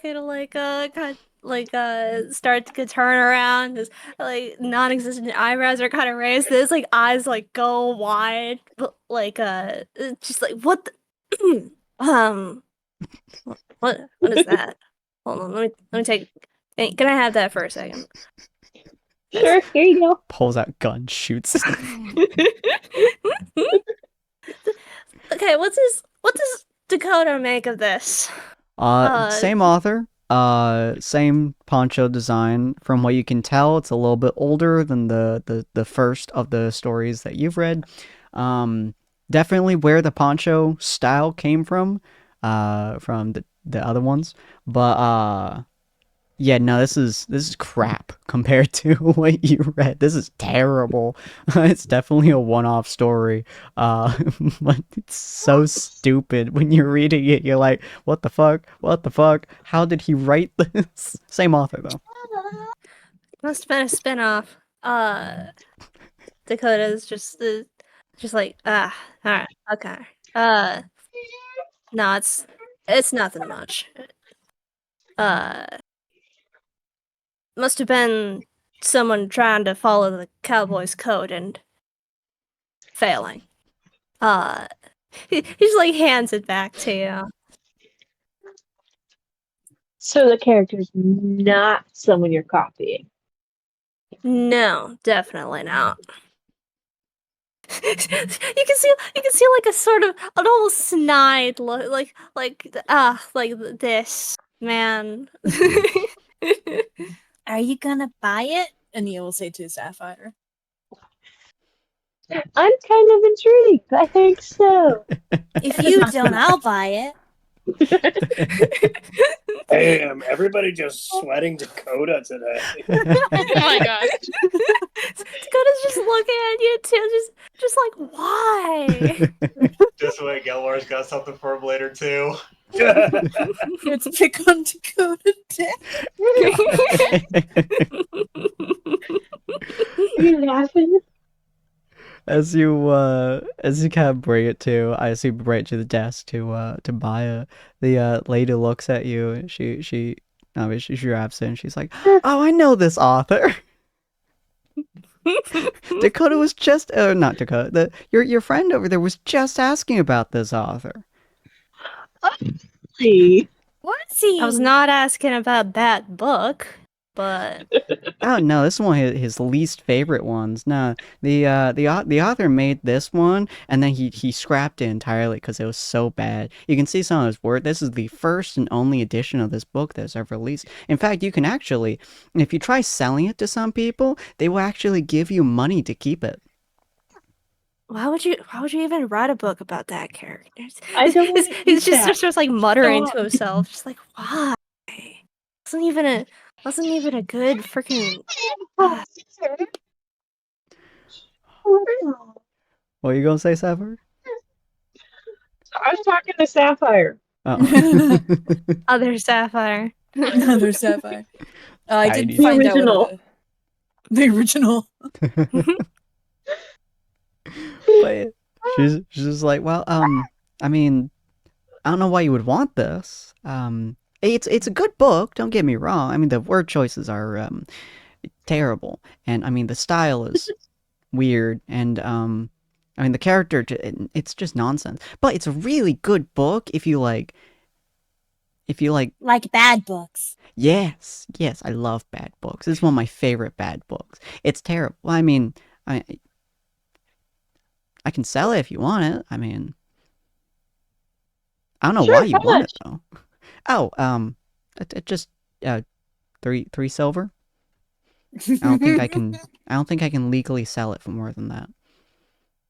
Okay. She hands I'll you, and take she's just like, well, if you want more of his books, they're inside of Star Shadow Kingdom. I can't remember the name of it though. Dragonborn. What was the name of that book series? The one that you're styled off of? Can't remember the name of it. It'll come to me. Hi, Chissian. I can't remember what it was. She's legitimately okay. just like hands you the book and takes money. She just has perplexed, face. Just, Ania will try to look at the book before Sapphire puts it away so she can find the author name. You I can't. don't think we ever figured out what the author's name was, actually. No I problem. can put a pin in it. Yeah, I'll give you the name later. All right. Okay. Learned author's name. Don't have it yet, so hidden it. Got it. No problem, Chissy. I'm glad you're able to come around when you're able to. But yeah, you see the name. It's very clearly on there. He very clearly wanted his name to be on that book specifically. Dakota, you'll know the other ones. It's kind of smaller print, probably because he wanted to avoid his name existing on it. But this one, it's loud and proud. But you put away the book and stuff, and yeah, you know. I assume you just start wandering again in the bookstore. Yeah. Okay, cool. Oh, you don't say anything? And I did figure out what I wanted to know about the tree.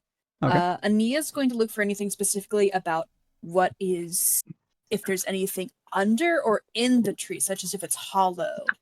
Ooh, that's a good question. I would say probably some of the books that you're reading, some of the ones would talk about trying to make like expeditions to dig out a little bit of the underground of the tree. There's been rumors that there's been some elves who have created homes under the elder tree. Most of those have like a tagline next to it that's like unconfirmed or something like that. But for the most part, it's kind of an unknown, kind of a gray area. No one really wants to dig under the tree just in case they disrupt something, and no one's really found a whole lot of anything that suggests that there would be something under the tree. So it's mostly speculation that there might be something down there. Okay, Ania's definitely going to bring the folk tale to the counter, and none of the elven books, just the folk tale. She's going to bring them to the counter. Cool. She kind of smiles at you as you bring it up. She's like, "Oh, I haven't seen someone get this book for a long time. I think I last replaced it some 50 some odd years ago." Oh wow. Any particular interest you have with the book, or do you just enjoy folktale? What culture is the folk tale? It's just like the elven area, or? It's actually it's elven folktales. Yeah. It's passed around a little bit, but it started this book specifically. The oral tale came from the coastline of the elven area. Got it. Oh, my party might be visiting us, the Star Shadow Kingdom, in the future. And I actually haven't been there in many, many years. I've actually lived near Haven. So I'd like to make sure I'm a little bit more culturally aware, since it is my own race and all. Oh, well, I hope you really enjoy the tale. It is a folk tale, so it has some credence in life. Most things do, but a lot of people just think it was a spooky little ship that came on by while somebody was tired, and the mist rolled in. They couldn't see much. But if you ever visit any of the coastal regions, they'll probably tell you the same story orally. They love doing so over there. There's a lot of wood elves that spend a lot of time hanging around the coast, and there's a couple of towns over there. So there's a bookstore over there actually, and she's run by my sister. Her name is Alante. She's a very sweet lady, but she lives on the coast. So if somebody messes in her bookstore, well, she's a lot meaner than I am. And what's your name? Oh, my name is fuck you. Let's go with oh my god. Sin encourages us to ask names, curses us out when we ask names. I do, it's because I'm terrible at naming. She's a high elf, actually. Funny enough. Dakota.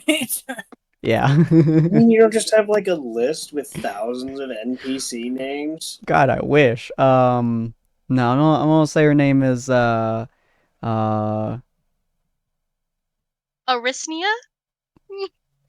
I don't know. I have the close. Need some elf names.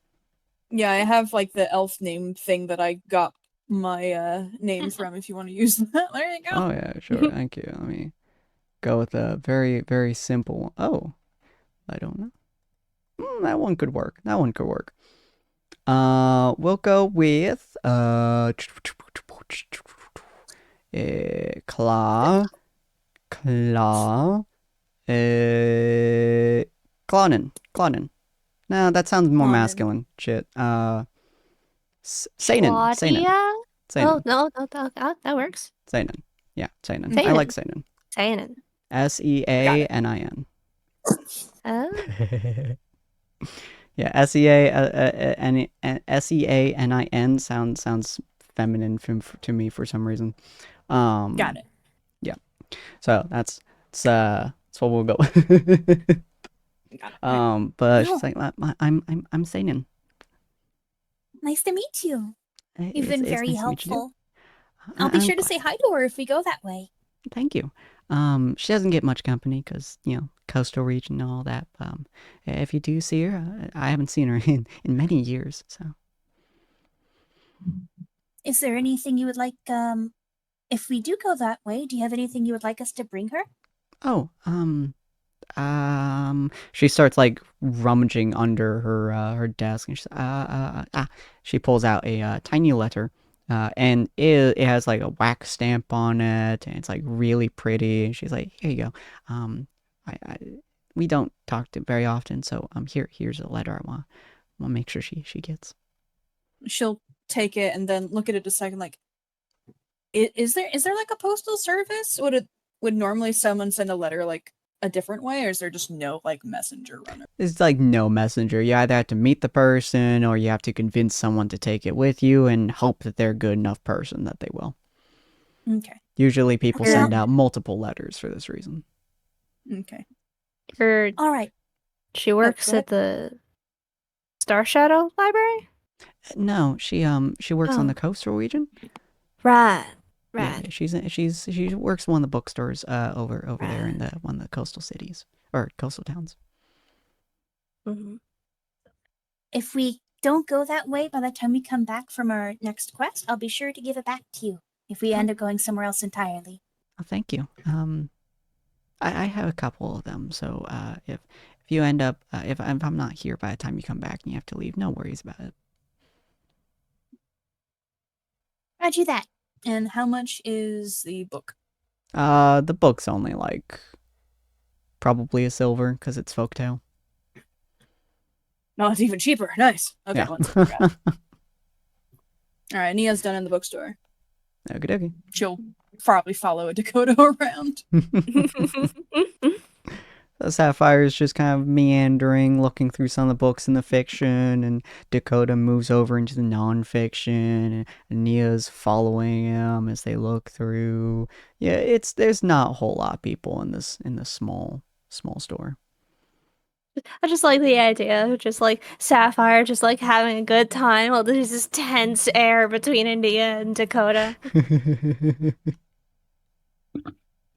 Mm-hmm. You have your alone moment ish. So Dakota just like kind of slinks near Ania, just checking to see if anyone's looking, if Sapphire's listening or anything. Not really. So we're heading to Star Shadow. Well, I don't know where our next quest is going to lead us. We may be talking with the ambassador tomorrow, though. Yeah. Look.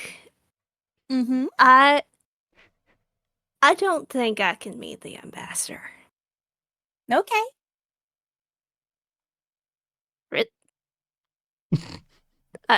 I was expecting there to be follow-up questions there. No, I don't really think I have one. I'm sure you can just say you have business elsewhere that day and can't make it. Yeah. But I'm also wondering, I don't think that it's safe for you to meet the ambassador either. I'll be fine. I have nothing to fear after all. No, I mean, like, you actually might have something to fear if you meet the ambassador, or any high-up high elves for that matter. Nia's gonna like lean forward and be like, they do not have the resources to check every single person. They might have the resources to know about us.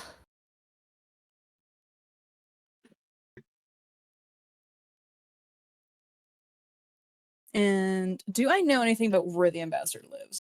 Because we're going to the ambassador, right? Yeah, you would know that they live in the Inner Sanctum, which is a fairly small area. Usually it's just housing for those that make the rules of the area, as well as those that come in for like journeying and stuff like that. I'm pretty sure if there was any sort of problem, we would have heard something by now about rumors or some. She's a high elf. They don't really let rumors out of Star Shadow. Well, what about the escapee? Besides, she's not in Star Shadow, she's here.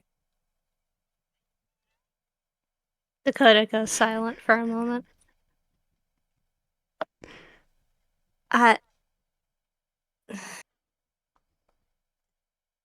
Looks And around. She'll continue like, being suspicious and not there is way more compromising than acting like you have nothing to fear because you've done nothing wrong.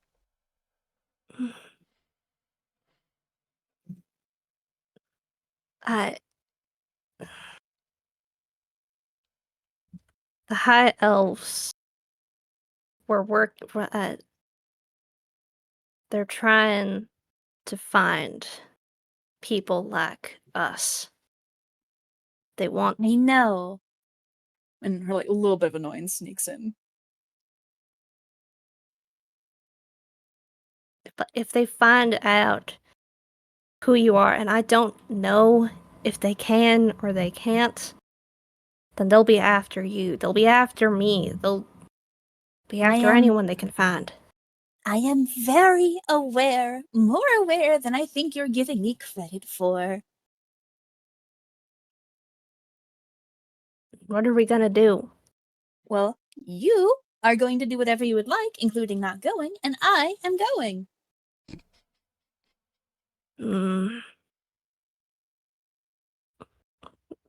Just kind of looks down. It's just like really conflicted.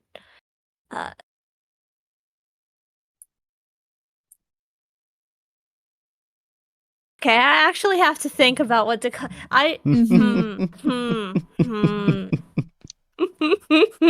You and everyone else in this party overthink way too much.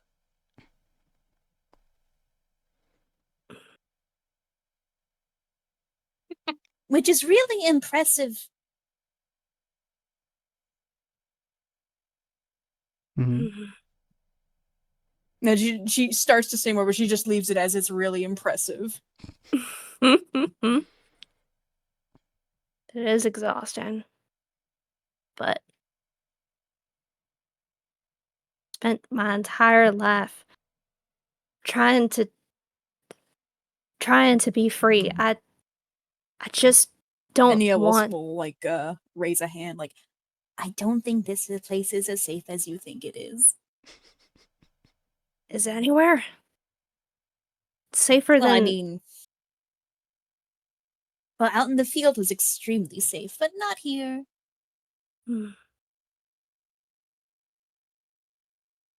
How about this?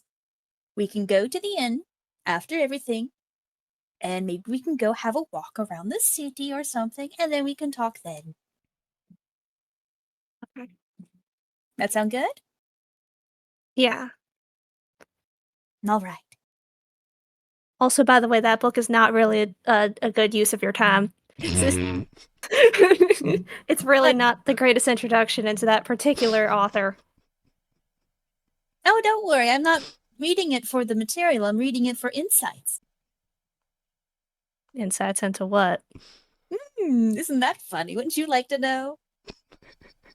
That's for me to find out.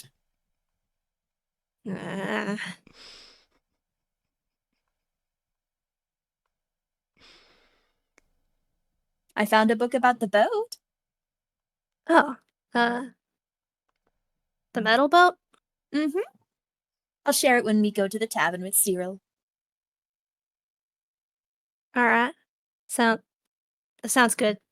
Mm-hmm. All good now? Good enough. All right. And she'll go back to following Dakota.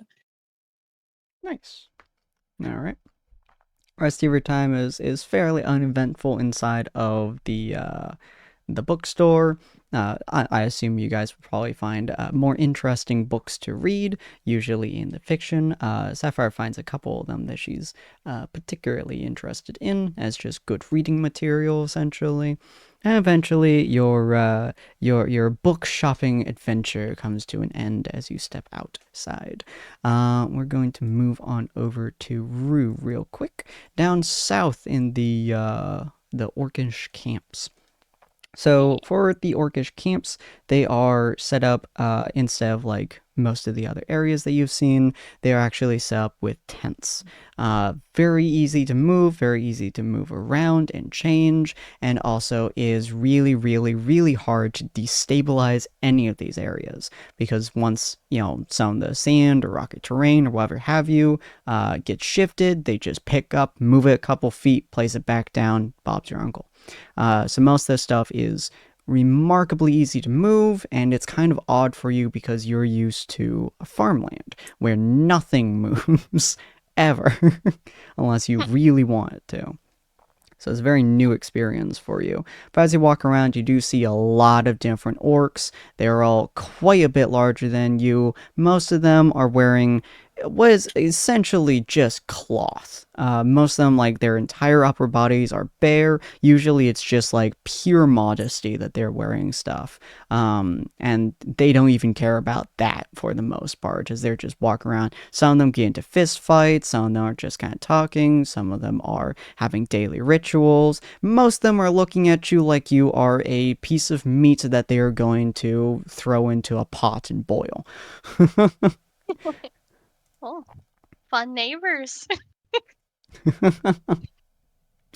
See, most of them are not really going out of their way to avoid talking to you, but none of them are coming up to talk to you.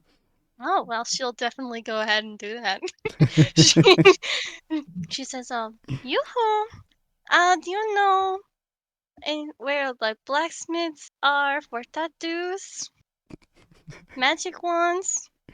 So you see one of them come up to you, and it's like this massive, like 7'2", like bodybuilder style body, like with a massive sword hanging out their hip that has no sheath. It's just completely unsheathed. It's just on their hip, and it's a girl, and she walks up to you, and she's just like, "What are you doing in our town, Smoothskin?"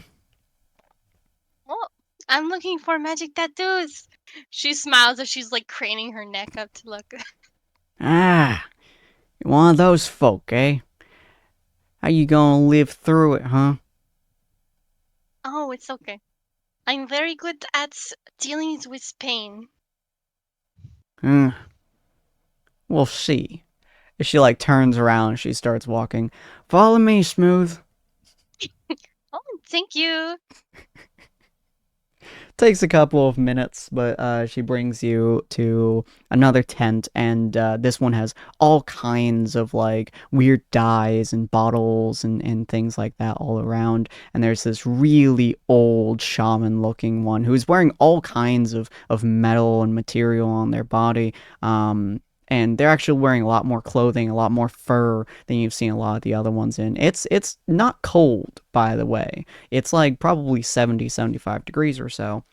And they're wearing like helpings of fur on all over them as they look up at you. And the giant lady kind of states, "I got Smooth Skin looking over to get you to tattoo them." She says in a very odd way. And shaman looking dude kind of looks at him and goes, "Ah, I see." He reaches over, he grabs, what looks like a stick, a very sharp stick, and a hammer. He's like, "Remove your shirt, child."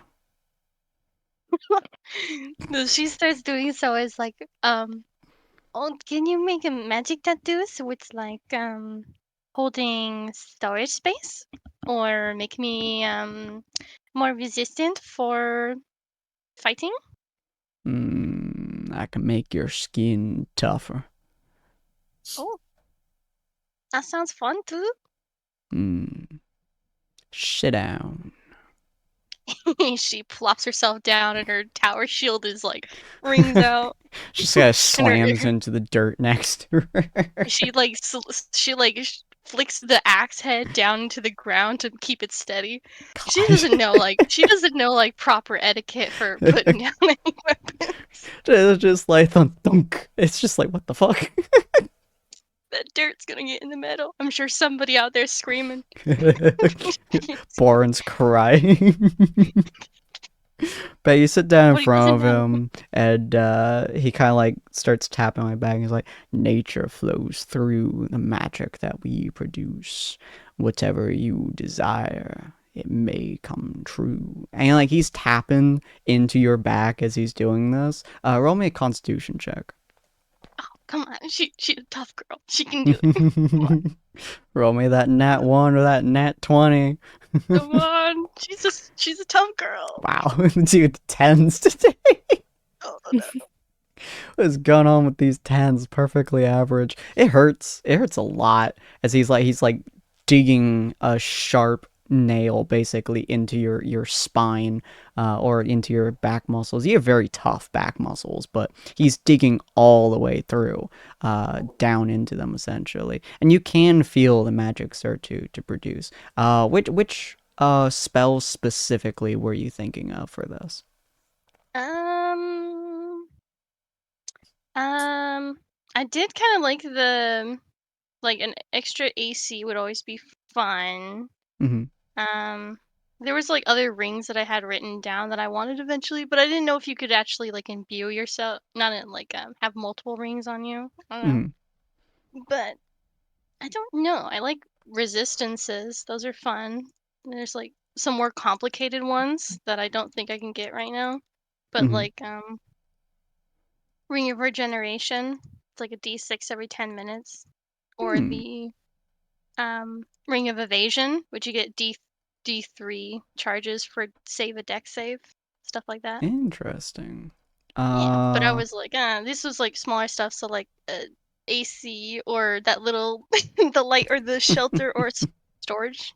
I was thinking the storage space because then I could put like healing potions in my arm, and then we could use that, or like a little dagger, and they wouldn't that know. could be kind of neat.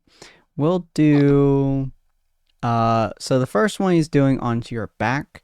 We're gonna say with that 10, he's like digging into you. We're gonna say that's gonna give you I don't know this. I had an idea that I had, but it's fading because I'm a dumbass. I'm gonna say it gives you a +1 to your AC, because essentially it's trying to get through not only your armor, but then also your magical skin now.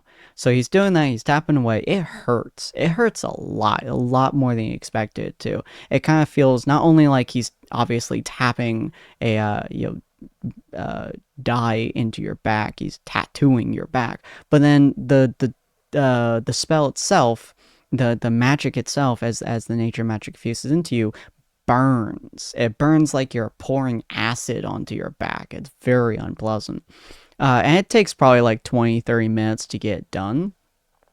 And then the fact that you've also mentioned she would be like, yeah, she would be like, oh, okay, this is a bit okay. I was not expecting this. And she like just like starts like, oh, friend, will you please like talk to me? You like I need to think about something else. He's just going for it. He just constantly is just saying like random shit too, and chanting random crap, or talking about something, or like, oh, you kids are so small, or so on and so forth. You don't use your milky skin well enough. I'm like, what the yeah, fuck? I know. Smooth skin and shit. You also notice almost all the orcs, their skin is like not quite scaly, but it's so hard and tough. It's more like trying to like get through rock or something. Like their skin is naturally tough as nails, because they live in a desert environment. So constantly the sand is brazing against them. So their bodies have essentially adapted to that. So every time like he runs his hand across your back to make sure it's like, clear off debris or trying to do whatever, it feels like sandpaper against your skin. It's a very pleasant experience. And he then essentially grabs your hand and he starts tapping on it as well. Roll me another Constitution save real quick. Well, come on, girl, you can do it. Let's go. Come on. Oh, shit. Oh, that's gonna hurt. Shit. So obviously not a whole lot of mechanical is gonna happen, but this more or less feels like he's trying to chop through your hand. And he's not letting your hand go, by the way. Oh my gosh. Like, he's holding you still. He don't give two shits about how much pain you're in. She's like her hands or whatever, like crunched down because of her 16 strength, crunched down or whatever. She's laying on. She's like, oh my gosh, blessings divine. What the fuck? Like a bunch of like farmer like curses just start stringing out of her. I love that. I love that if all your party members are away, but I love the idea that like you now that you're alone and such, well, relatively alone, you're just spewing as many curse words in whatever languages you know as possible. They're like, you don't even remember half of them. They just start coming out. They're just natural. Yeah.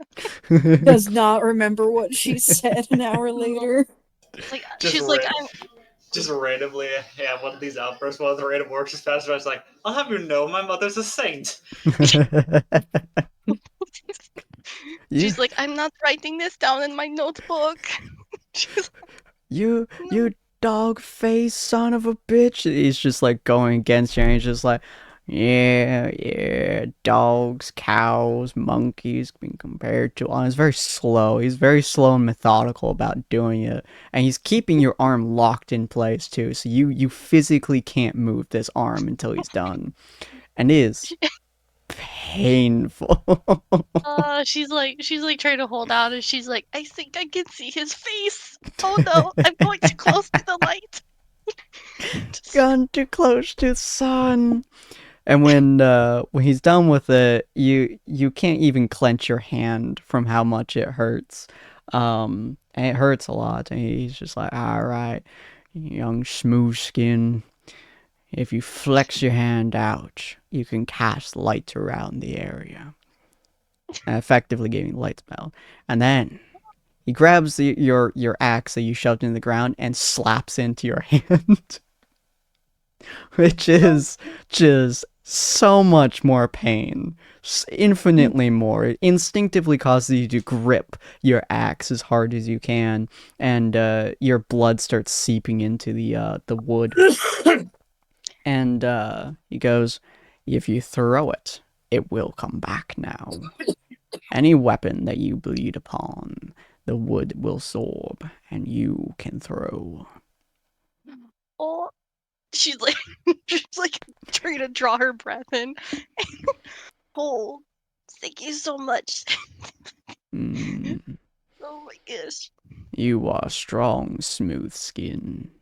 If you come back again, I have another tattoo to put upon you, but you could die. Oh, I wouldn't want that too quickly. Maybe another day. And come back again if you wish to try your luck, smooth skin. Until then, fuck off. Get the fuck out of my shop. She's like, pretty much. She like struggles to get the axe, wiggle the axe out of the ground, and she just drags the tower shield behind her. She's like, thank you, Thank you very much. Rue Putting is done back for the on your day. armor is just sheer agony, and the I don't even have the strength to put it on. I just throw that shit in a bag and I'm dragging it with me. just have your Rue's bare, your done. gentle shirt over it, wincing every time it touches your back. The orc lady. You also recognize why most of these orcs don't have most clothes. It's because they have all kinds of tattoos all over their bodies. And just the feeling of your shirt touching the tattoo is just fire every couple of minutes. But the orc lady looks at you and she's just like, oh, good job, Smoothskin. Didn't think you'd be able to survive that shit. Me neither. Well, you're a lot stronger than I gave you credit for. She holds out her hand, which unfortunately is towards your right hand, which is the tattooed one.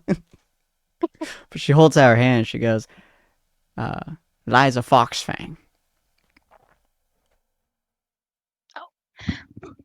Rue from Abagath Valley. She'll shake her hand. She as you shake her hand, you are unaware of orc customs, so she doesn't realize this. So she does the orc custom of embrace or handshakes, which is she grabs your hand in a handshake, then she moves her hand up, so your thumbs are basically unlocked, and then she pulls your entire body into her and slams your chests together. She goes, "Oh no!" Roll me a strength check real quick. Uh-oh. Oh, good. Not super strong. Still strong. She grips your hand. And oh no! As she full body forces herself into you, and it clashes, and it legitimately feels like she has armor on from just how hard of an impact she made against you. Your entire just upper body feels like you rammed yourself into your tower shield. And she just starts laughing her ass off. And it's like, you did the orc custom well. Most folks fall over when they do that. It's because you're helping hold me up. She lets go of you. She then claps the back of you in your back. Oh no. Oof. Just full force slams into your Get back. out of there. Oh. Get out. Everything falls over. She's just on the ground out. Like, oh. You can tell she's doing this not out of spite or anything, but have like genuine like this is just how she interacts with a friend. And she just starts laughing. She's like, it's good to see. Feel free to come back and we'll have a drink next time you're here. Oh. She just groans. She just turns around and walks away. Oh. She just makes a really high pitched groaning sound. She's like on her knees. And then slowly she's shaken. She picks up her sad little tower shield in her bag with her armor. She's making her way back.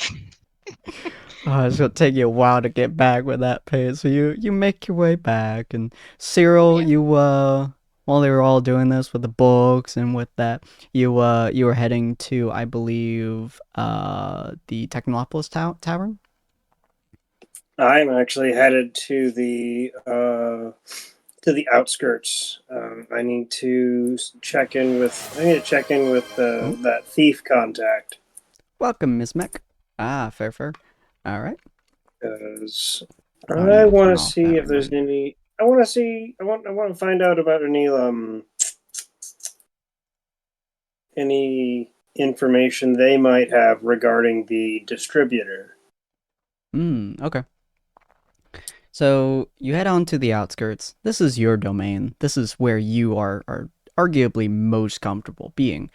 And you start chatting with a bunch of folks trying to like pin down where this little thief boy is, and you start wandering through the area until you get kind of directions or kind of areas. You know a lot of folks who do some seedy shit down here, usually because they're really good information sources. So anyone who is willing to deal with this stuff usually is willing to get information in any way, shape, or form they can. Mm-hmm. So you eventually, move around and stuff, and you find your little thief bud. He is currently swindling folks using the 3-cup method, and he's just kind of doing that. It's not very many. Like he's getting maybe a couple copper every round, and he's letting people win every couple rounds and such. But he is making significantly more profit than he is losing, as he plays around with it.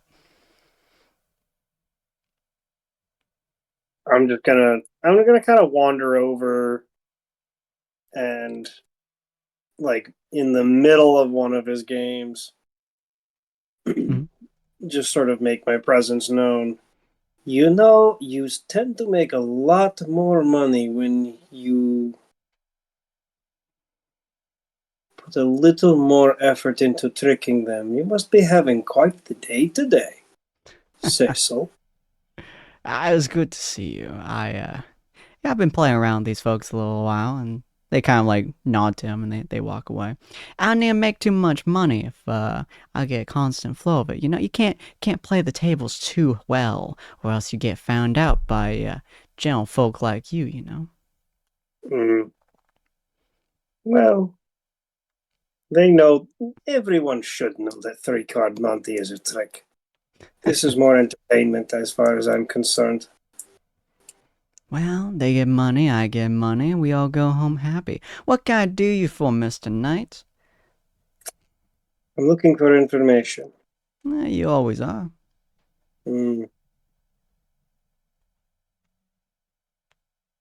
I caught myself a rabbit the other day, and I was convinced to let this one go.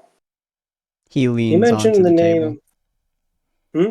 He leans onto the table. He mentioned a name. The distributor. Not a common name, I'll give you that. What do you want with him? To know more about him. It seems that this distributor seems to be at the center of the moon dust trade. I've heard a little bit about it every now and again. He kind of like gets a little bit quieter as he's talking with you. You notice his jovial, kind of thing just kind of like shifts a little bit as he gets a little more serious. And it's like, I've heard a little bit about it every now and again. Distributor ain't someone that we see very often around here. Usually we go through about 4 stages or so. We got the mules, we got the packagers, we got the caretakers, and then we have distributor up top. He don't sit down here, if you know what I mean. His mules do, but the packagers, they ain't around here. The packagers, then. How do I get to them? That's real tough. That's real tough to do. First, you want to find a mule, and then you want to get the information out of the mule. However, mules usually die before they give out any information, so usually it's best to, watch them. They usually come back to the packagers, why they're good at their jobs, but fortunately, they're like me.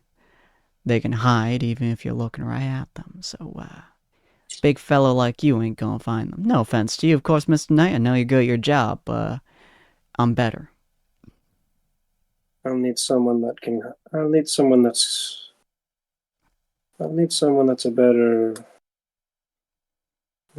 better at that. You need someone who can blend perfectly into a crowd, like moi, or someone who, I don't know, has a spell to disguise themselves. I know a couple of folks who do that every now and again, but they know who you are, and they know that you're following them. Well, they're not very happy about it. Packagers especially keep a very, very tight grip on it. It's the reason why moondust is not a popular trade that we look for here. It doesn't end well, Mr. Knight. I've been the reason why it doesn't end well many enough times. However, Indeed. however, are you offering your services? No, there's not enough gold you pay me to get into that firing range. You know what would happen if I tried to do that? Be exiled from every single low crime light and from here to all the way to Star Shadow. Okay. Folks Do who you go know? against the dust trade. Well, Do you know a mule? do I know a mule? Someone trying to get out. I know a couple of folks who went there willingly. Someone's trying to get out, though. He kind of, like, looks off to the side for a second. He's like, I think I can help you. I think I can. To check up on my sources, but I think I can help you. But, word of caution for you, Mr. Knight. You really don't want to go down this road. Unfortunately, I do. Well, I'll see what I can do for you, but we've been friends for a long time, and I'd rather not see your head on a pike.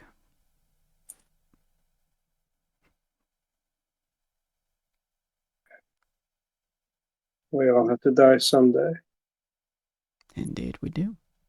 Alright, I'll get back to you. I'll get some information to you. You know how I do the best I do.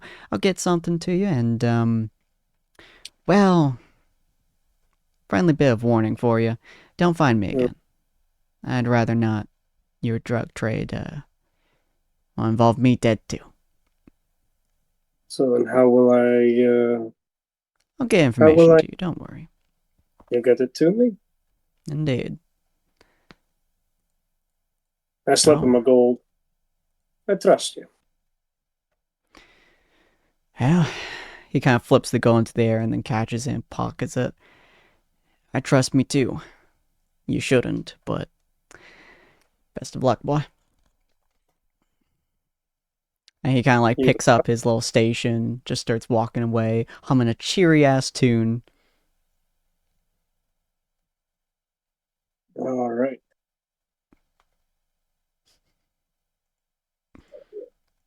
I'm just gonna watch. I'm gonna watch him for a little bit, and then just sort of like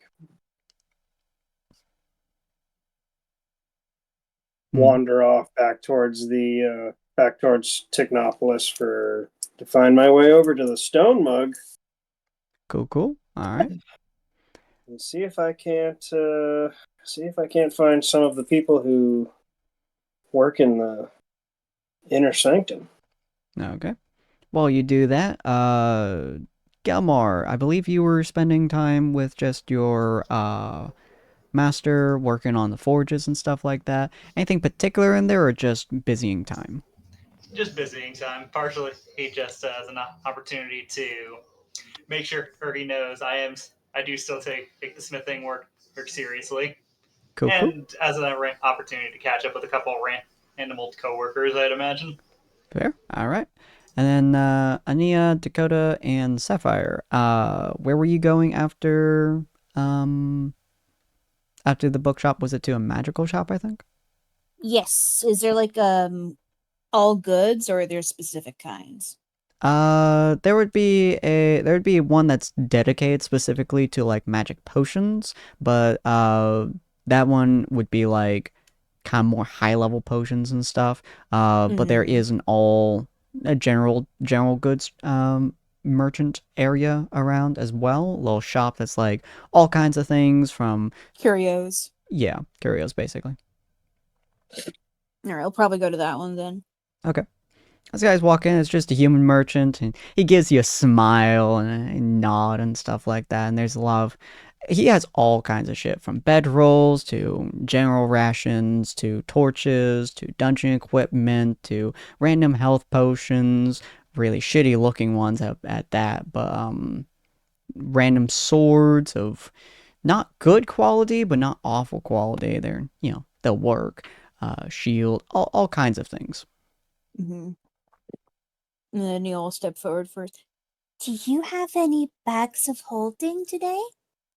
Bags of holding. Oh, we haven't had a question like that for a long, long time. What are you willing to pay, little one?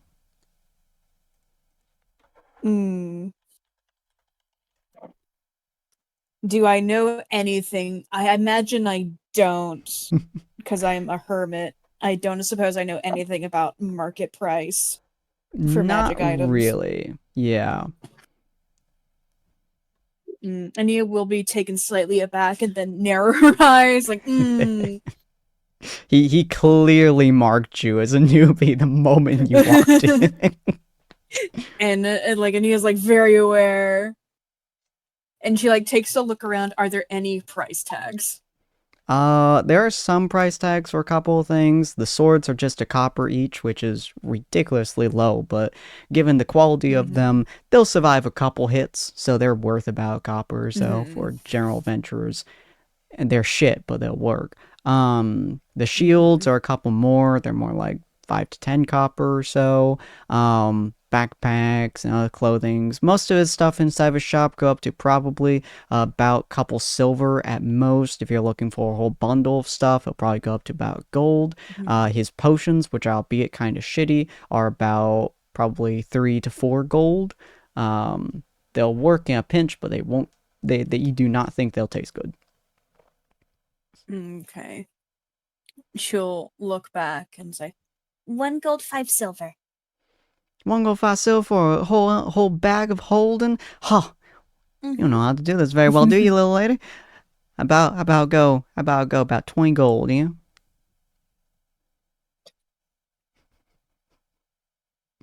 $5 gold.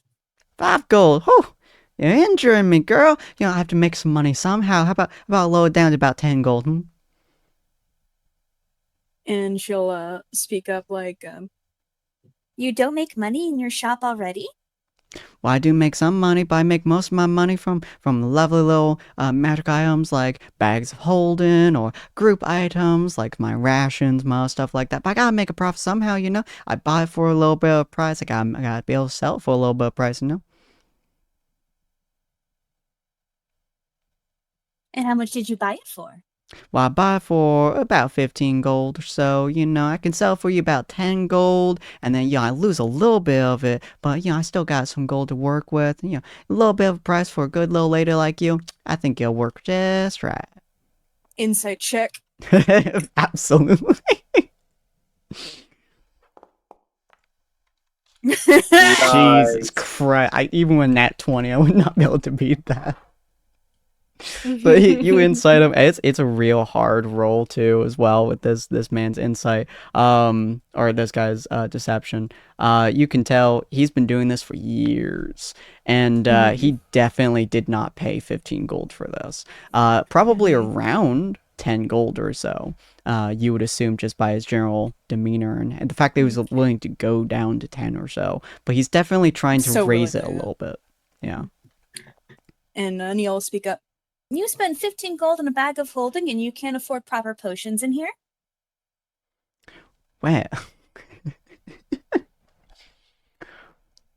You have a good eye. Do you like potions, little lady? I can give you a couple potions as well. I make them myself. Would you like to see one of mine? Oh, you do? I would love to. And Ania will take out one of her bottles and set it on the counter. Oh, beautiful. Exquisite quality. I can give you a bag of holding for about 3 of these potions. Oh, she go perk up and like her idea of bargaining just drops, and she totally takes out 3 potions and just sets them on the table.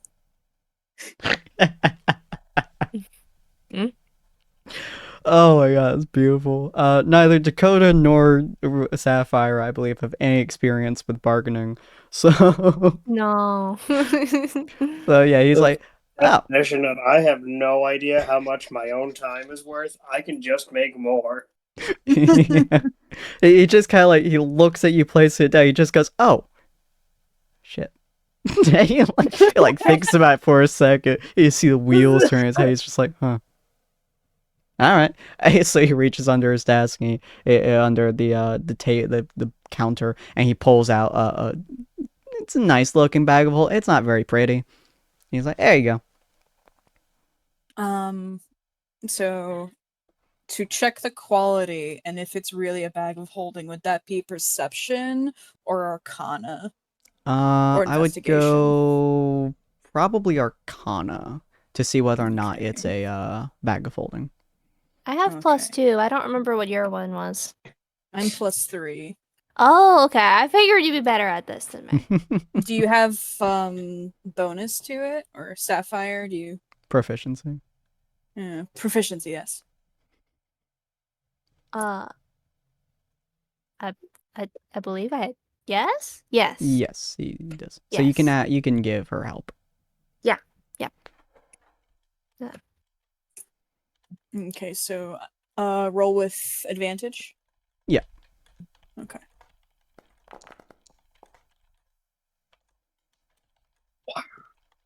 Let's see. Wow. Man, that sure as heck is a bag. Wait. Hmm? Oh, I got a 6. I see. Okay. Yeah. But yeah, so you look at it, you try to examine it, and honestly, easiest way you can tell, you just stick your hand all the way up to the elbow in it. Okay. And it does go. He's like, yeah, it's a bag of holding. It just doesn't look very good. It just looks kind of like a leather sack. She actually kind of prefers that. To be fair, technically the actual bag of holding just looks like a satchel. With a face on it, but yeah.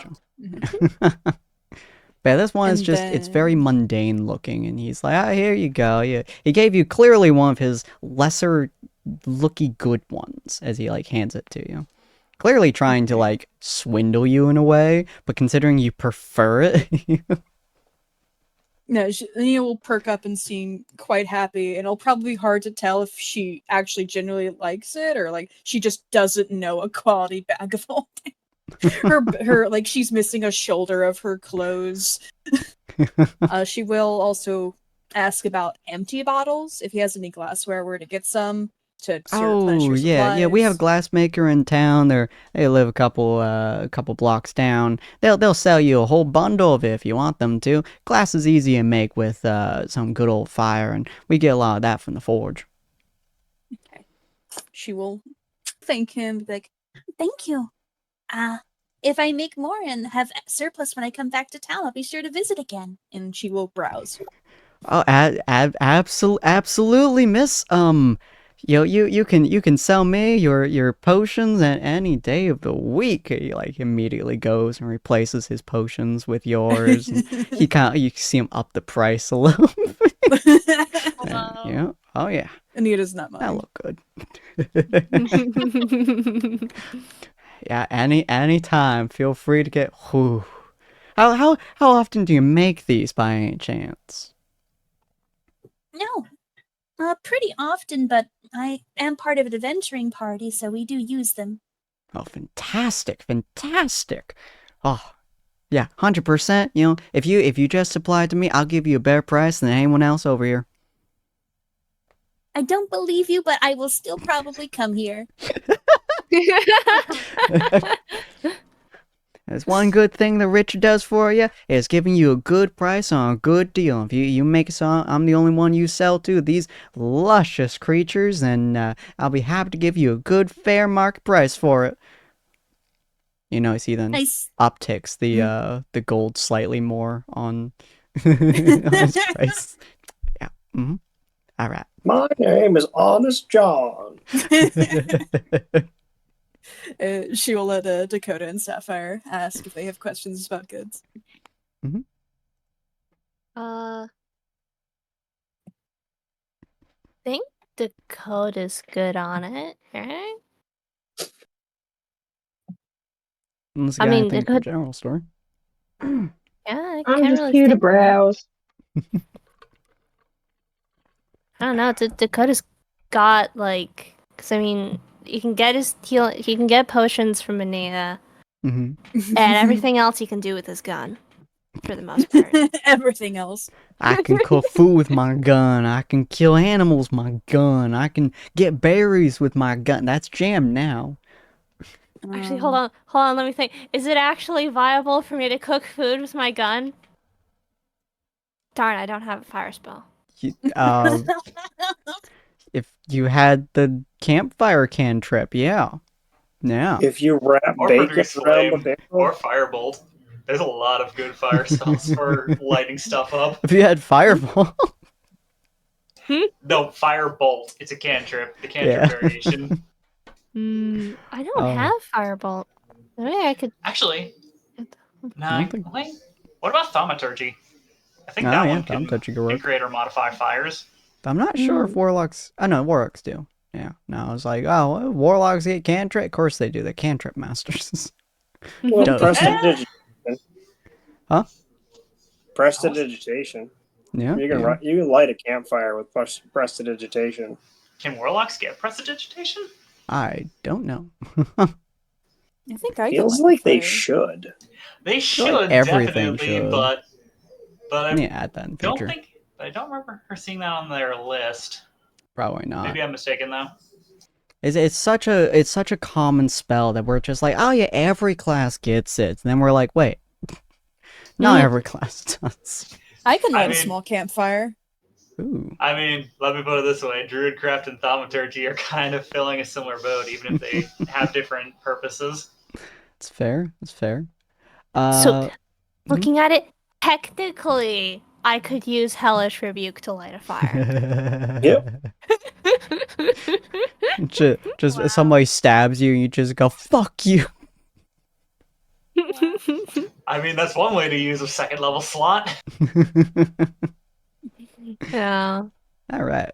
But so you guys just kind of browse a little bit. It's honestly not too much of interest to you guys unless you guys, find something of interest. There is some oil lanterns. But whether or not you guys would use that is up to you. Anything that's inside of the player handbook, general store, or really any of the base books, general stores, and mundane items, you guys are welcome to get. Of interest to you, including board games, card games, other I already games. have them all. Yeah, tools or anything like that. Ania just has her whole backpack full of all kinds of games and shit. I Mhm. don't think I ever got an ink bottle because they're like 10 gold pieces. Never mind. I'll think about it for later. They're probably hard to manufacture, so that makes sense. Yeah. Mm-hmm. May I make a roll to look for anything hidden in the corners that might be of some value or look cool? Sure. Roll me perception.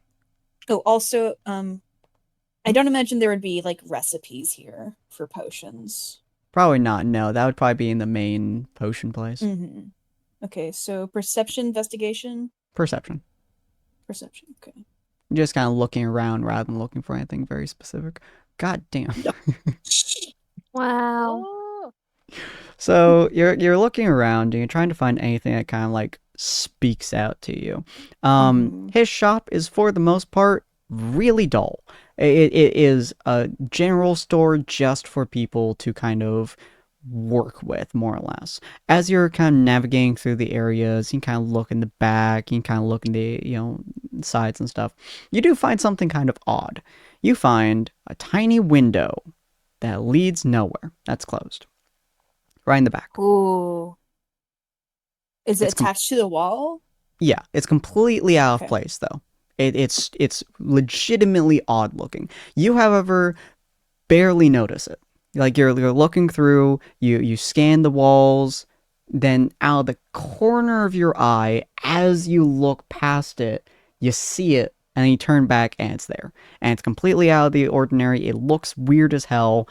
It doesn't even look like it should be a part of the wall. Like the entire aesthetic is different, but it's a closed window. It just has a blinder over it.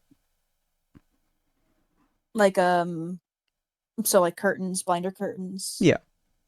Okay. How small is this window? It's about like 3 feet tall. Oh, okay. Yeah. And you will go over to it and just try to like lift the blinders to peek inside or outside. You kind of start lifting the blinders, and as you do, you look into it, and it's not outside. It leads into an entirely different room that, in your head, reasonably shouldn't exist. And Nia will try to quietly wave Dakota and Sapphire over. Dakota walks over. Just, and then, what's up, miss? Look at this. He looks at the. It's just a window. Yep. Like curtains. She lifts the blinders and points. Oh. It's another room. You guys know this window should, in theory, lead to the outside. This doesn't. Is there anything in the room that we can see? Kind of. It's really. It's like you're trying to look through a giant mist. Essentially, you kind of see a couple of like tables and a few shelves and stuff, but it's really hard to see. Directly in front of the window is like a nice, fancy, like royal rug. Oh no. Well, that's. Does this feel like is there anything magical about this, or is this just freaking weird? You would definitely say this is magical.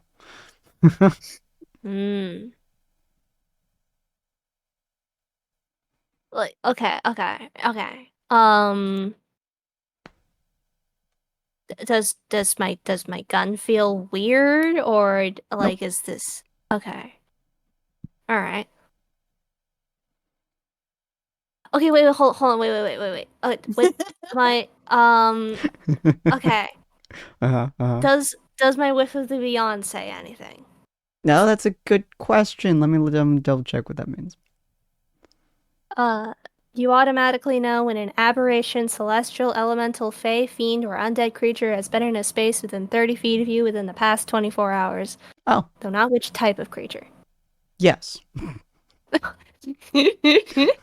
You can 100% tell one of those 1, 2, 3, 4, 5, 6 things has been within 30 feet of this window in the last 24 hours. Oh. I always figured that like with the beyond, like it's like a weird feeling like in my gun, like my patron is being all like, "Hey, guns out, Has that something." just been going off for the entire time? Has it? Only since y'all did your long rest. But after that, yeah, it's been off this entire time. No, I mean like, don't changelings count as fake? Are you classified as Fae? That's a good question. Mm-hmm. 5e, huh? That's a good question. I don't know if game-wise here count on. You are a Fae. Yeah, creature type is Fae. Yes, it has been going off literally ever since you woke up. For the past 6 months. Only since y'all woke up from your long rest with the gods and stuff. Because it's one of the abilities he got. I think that was one of the abilities he got recently, right? No, I've had that forever. Oh, yeah, it 100% has been just going off the last 6 months. Yeah, should be normal. I figure probably because it's such an unclear thing. I can only really distinguish what kind of thing I'm looking at after I figure out what it is. So when you show me that you're a changeling, I'm like, that's what that was. I thought Cyril was just weird. You just spent the last 6 months being like, oh, my gun rings whenever I'm around Cyril. What the fuck? Is he a demon? Maybe maybe it was Cyril. Maybe it's like Rue or something with like something celestial there. Maybe maybe it's Sapphire. It's Like I can't really distinguish these things. Mm-hmm. Oh, it's lovely. But as you walk up to the window, it does shake a little bit. So you know, yeah, it's been kind of like gently shaking whenever you're around, anyone's a fae and shit like that. But as you walk up to the window, it does shake again a little bit harder for it's something new. I kind of like glance over to the because this is the store, right? Yeah. So I kind of glance over to like the shopkeeper, like narrowing my eyes, seeing if maybe there's something off about him specifically. He's just kind of playing around with the potion setup, moving around, upping the price, then lowering the price, then upping the price, kind of seeing where he likes it, paying absolutely no attention to you guys in any way, shape, or form. Alright. I'm gonna lean over to Aeneas, like, my gun's twitching something fierce. I think there's definitely something about this place. Could be the shopkeep, could be the building. It's a magic shop. Like a weird magic shop. All magic's weird.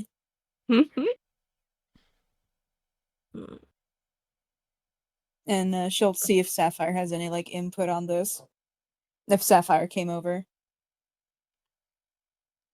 Actually, does Sapphire? Does Sapphire what? Oh, so they found. Did you hear the window in the wall? Yeah. Does Sapphire should have we any try opinion? and enter it?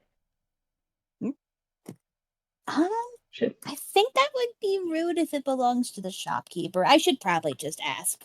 Could be an employees only section. It might be. Or a secret section. Idia will drop the blinds and try to just pick up the window off the wall. Wait. Like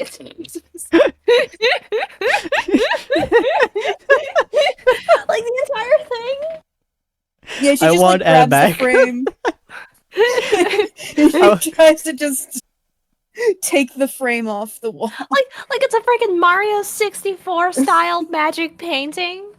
Yeah. I want Ed back if that's so bad. You just feel like, yeah, I'll just ask him, grabs the sides. Hi-yo! You attempt to grab it off the wall, and it doesn't move. You can tell that as you like put your hand flush against it, it's not really sealed to the wall. Like it's like how a painting like presses against the wall and stuff like that. Mm-hmm. That's what it looks like, but you can't budge it. Dakota's gonna like kind of like go over and kind of like hesitantly place his hand on your shoulder, just like, Miss, I think that's a window. It's a movable window. Is it? Why would they Can we build open it somehow? Oh, what'd Sapphire say? Can we open it? Oh yeah, so they've already like lifted the blinds, and if you look inside, there's like another room, but it looks misty. It's like hard to see. There's like a rug and some tables. The window itself Yes. is open. Yes, it has like a curtain, like blinds, and if you lift the blinds, you can see inside, and it's a room. The But it should lead up. the actual window itself is closed. Like the glass and stuff is closed. You can okay. open it if you'd like. It doesn't seem to have any locks on it, but the glass portion is currently down. But the blinds are currently up, yeah. Okay, let's try to open the window. I feel that we shouldn't be trying to open someone's property.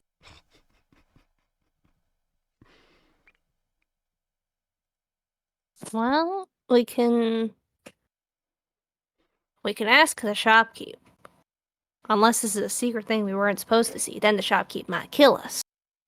No, he's not gonna kill us. He likes my potions. Fair enough. He'll kill the rest of us and leave you to live. No, I won't let that happen. Oh. I love Let's the ask idea the that never shopkeep. crossed his mind. What was that, Sapphire? Let's ask the shopkeep.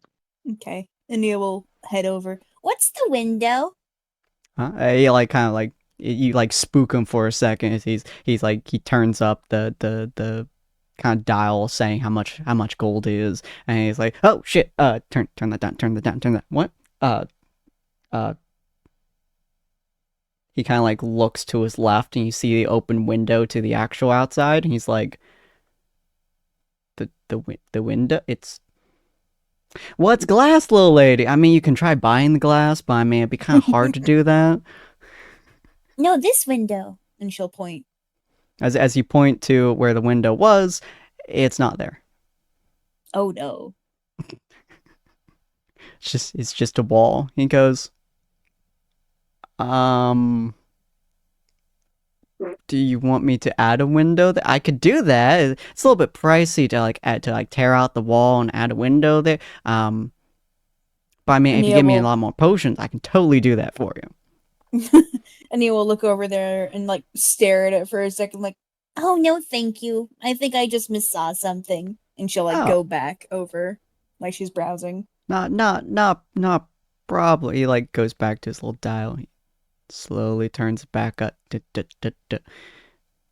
She might not notice. as he like turns away and you start walking back to it. It's kind of sort of there. Like it's transparent at this point.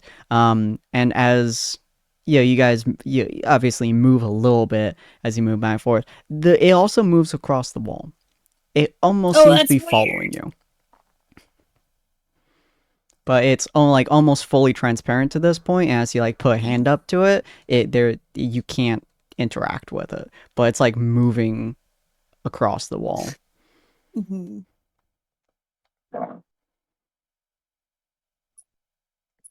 Anything from Dakota or Sapphire? We should have opened it. Can't touch it anymore. I said we should have. Past tense. Well, unfortunately, it's a little bit hard to stealth into somewhere in broad daylight in front of the person.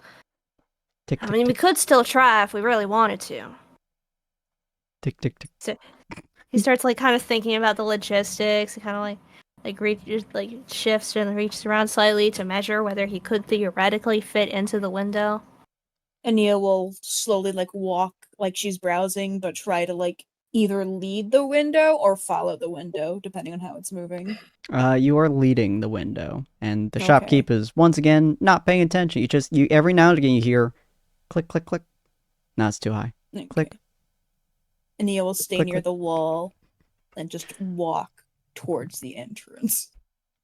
It seems to follow, and the Dakota and Sapphire, you guys can both see this little transparent ghost of a window kind of following her. And then as she gets far enough away from you guys, it kind of sticks to the middle of where the two, where you and Dakota and Sapphire are.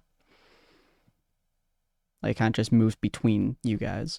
And then as Dakota and Sapphire move towards it, it then moves towards you, always trying to keep in the middle of you guys.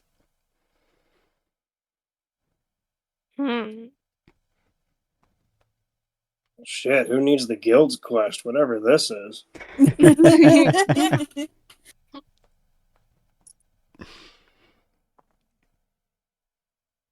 Nia will try to rejoin with the other two. It will move along with you. But stays transparent? Yep. Maybe it's shy. How do we get it to appear again? It's just a wee baby.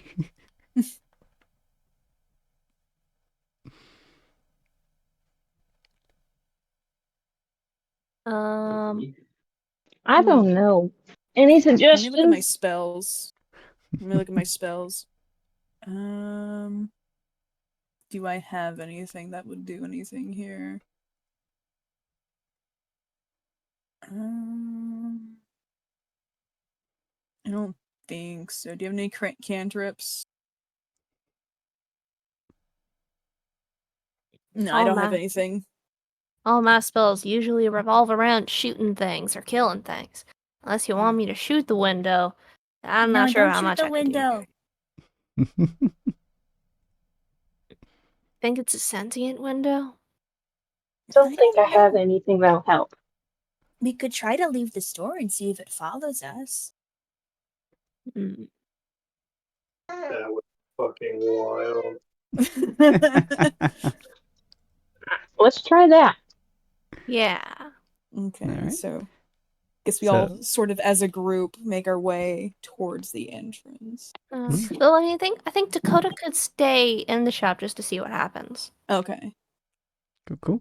So you and Sapphire step out. Dakota stays inside. The weird window seems to try to stay as in between you guys as possible, but it just kind of sits on the outside wall. Weirdly enough, moving over the window on the outside wall. And then as Dakota would step outside, it disappears. And once you guys go to another building, it reappears in a very close Oh my God. place.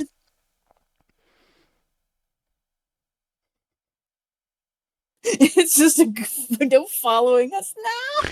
Yeah. I think this What is is like what's this thing? could be some serious. I want to say fey magic, maybe. What'd Sapphire say? Sapphire, what'd you say? I said, what is up with this thing? I don't know. So spooky. Mm-hmm. Good What if we go old into fate. Is there an alleyway? Yeah, there's a lot of them. Anea will try to usher into an alleyway, thinking that maybe it'll be less shy. As you move into the alleyway, you get a little bit further in there. It does kind of solidify for a moment. It just kind of sits there for a second, fully solid. I try to touch it before it disappears again. You touch it and it feels like a window. I got it. Nice. All right. Does it actually have a way to proper open? Can you get Yeah. in there? You just push the glass sweet. up. All right. Who's going in the spooky window? Should I stay out here to keep a hand on it? One of us should definitely stay out here. I'm okay with going in. Okay. Dakota? Can I fit in there? Oh, that's true. Dakota's really tall. It's only a 3-foot window. With Anea a, and Sapphire can fit. With a very creative application and very strenuous movements, Dakota could fit in there. Just be very difficult and very uncomfortable.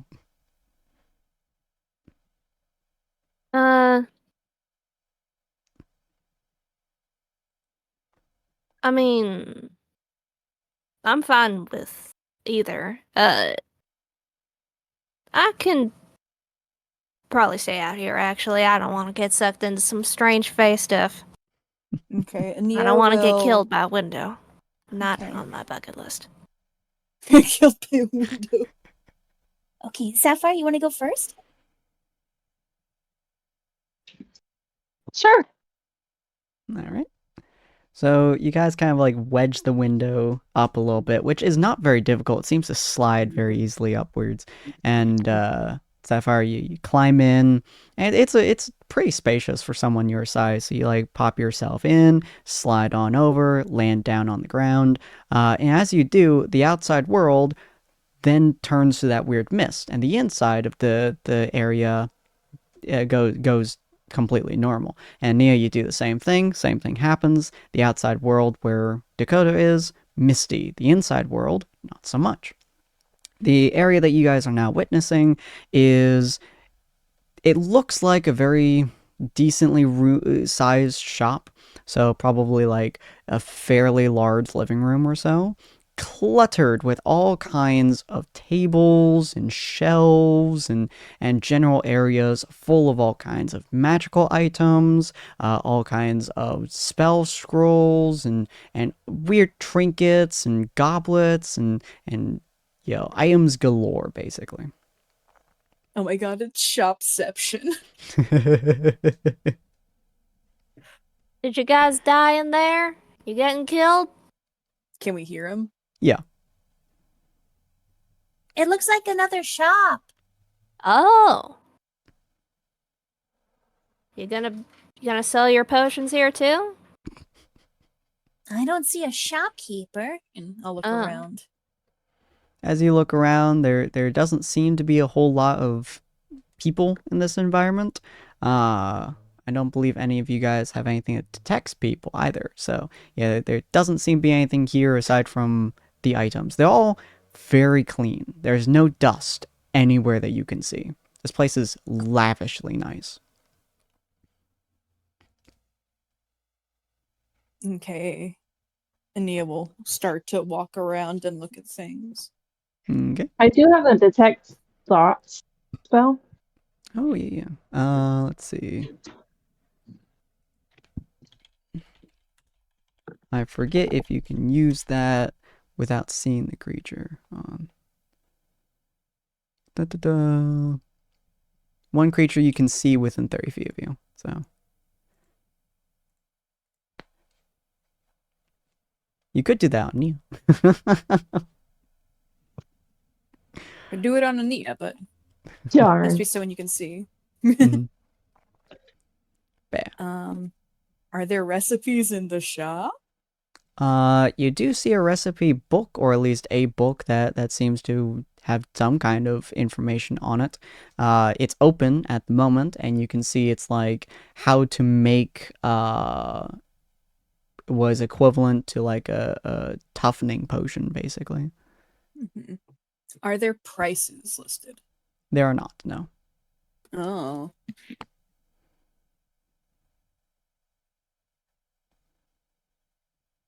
As we walk further in, what else can we see?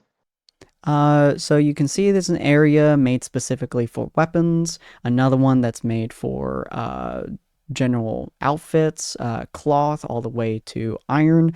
There's a couple areas which are dedicated to ore, usually very common ore, so like bronze and copper and so on and so forth. There's like a small area that is kind of blocked off by a little sign, and it says dwarven quality, and you know it's very clearly preventative.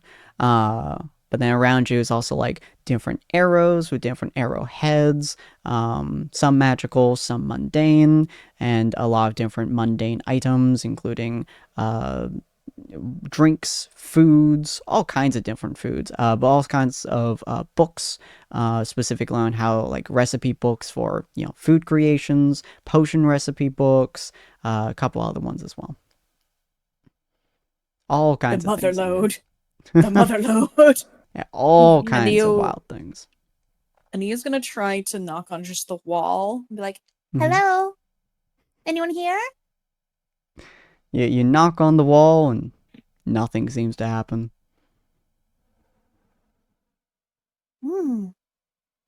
is there a counter? There would be, yes. Okay. And there is a tiny little silver bell that's just kind of sitting there. Ooh. I'll ring the bell. Fucking no hesitation. Hmm? Sapphire just walks up there, dong, and the ring is very clear and it echoes out through the entire area. And then after a moment, you can see a small mist, a small purple mist appearing behind the counter, and it slowly goes upwards and it slowly like envelops an area before out pops this weird little gremlin creature who's just sitting in midair. It's clearly a goblin, and they have the fucking weirdest hair you've ever seen. It's purple and pink and blue in some areas, and she's holding a pipe and is wearing what looks to be a bathrobe almost over a very fancy looking suit and tie. She's just like, "Hi, I got some customers, eh? How you doing, folks?" Hello. Nice to meet you.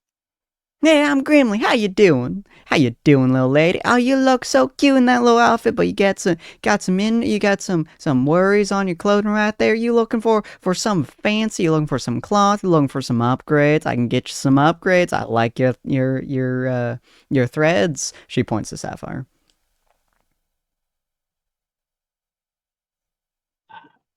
Sure, what do you got? Oh no, I'm saying I love your threads. I love the magic they have woven into that little cloak of yours. It looks so good, little lady. Well, thank you. And you mentioned upgrades. Do you have any suggestions? I have a couple of upgrades. It kind of depends on what you're looking for in the building. You know, I got some stuff to make you faster. I got some stuff to make you tougher. I got some stuff to make you light on fire. That one is not very popular amongst the good folk around you. I got some ones for horrible torture. And you have some, you know, if you want to make like a water fountain or something, got you there too. Ooh.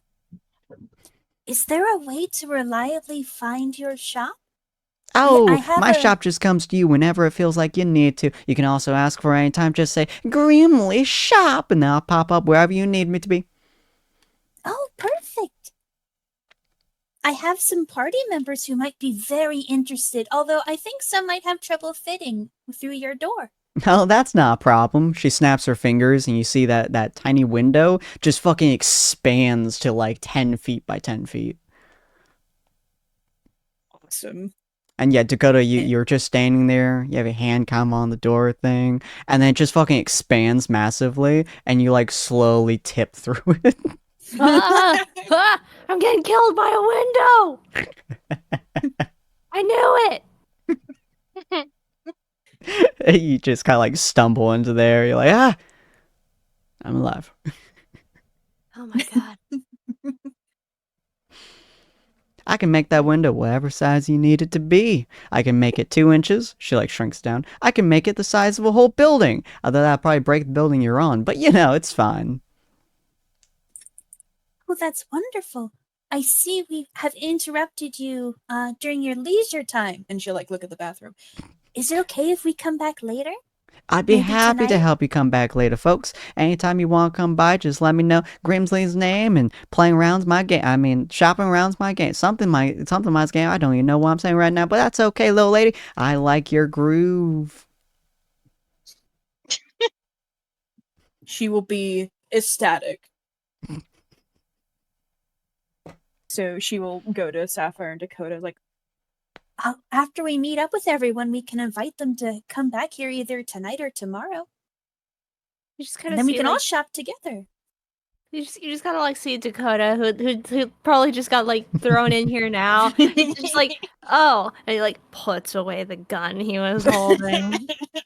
You guys can see as like you kind of huddle together. You guys like turn a little bit, like Dakota's left. You just see Grimly floating in midair, upside down, with her head like a foot below you guys. Just like, yeah, you guys can come back anytime.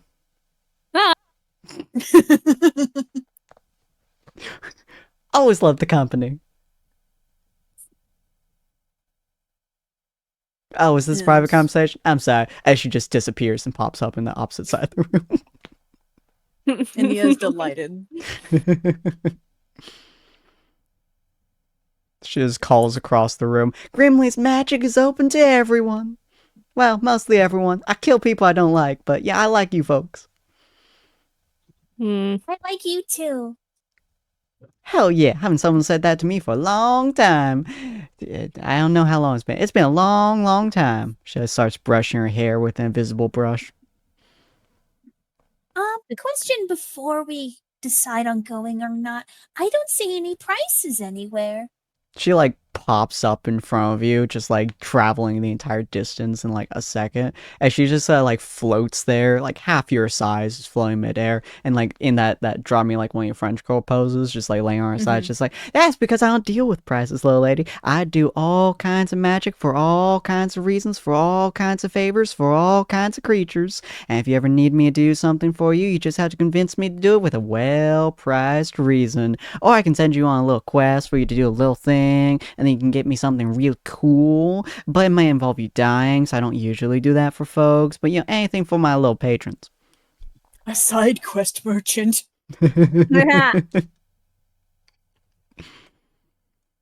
you'll be like, oh, that's a very good system. Thank you. You're welcome. She just starts swimming backwards through the air. And Neil will look at Dakota and Sapphire and see if they are good to go if they want to look around just before gathering the others. See Dakota already kind of backing up towards the window. Dakota hates this. Swimming, swimming, just keep on swimming, swimming. Dakota just like he like mutters to himself, it's like, this is why I don't do shopping.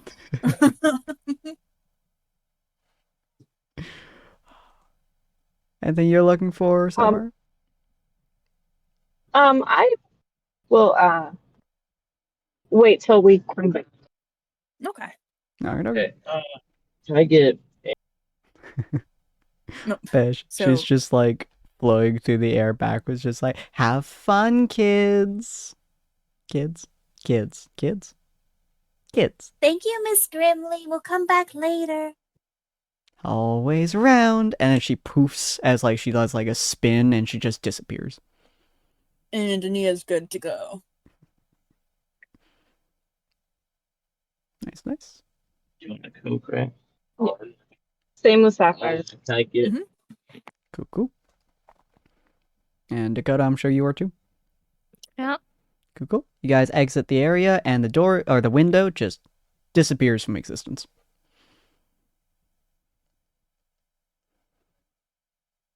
Nice. I think since we have a shop that has everything, Ania will be happy to go to the tavern. Cool, cool. All right. So we're going to leave it off right here. We're going to have probably Rue coming back from the incredibly painful experience that she just endured to probably go get a drink. Whatever she might drink. I have no clue. Yeah, she has maybe just a nice little cheesecake just to soften the wounds. More cheesecake. But so Ania she's was on ahead. actually Cheesecake No, I was- solves everything. Mm-hmm. I was actually gonna ask if the bakery sold cheesecake. Yeah, it would. Ania Heck would have yeah. gotten cheesecake, like at least 2 slices or however they sold it for Rue and for Rue's friend. Oh, that's Aw. super cute. Aw. I love that. All right.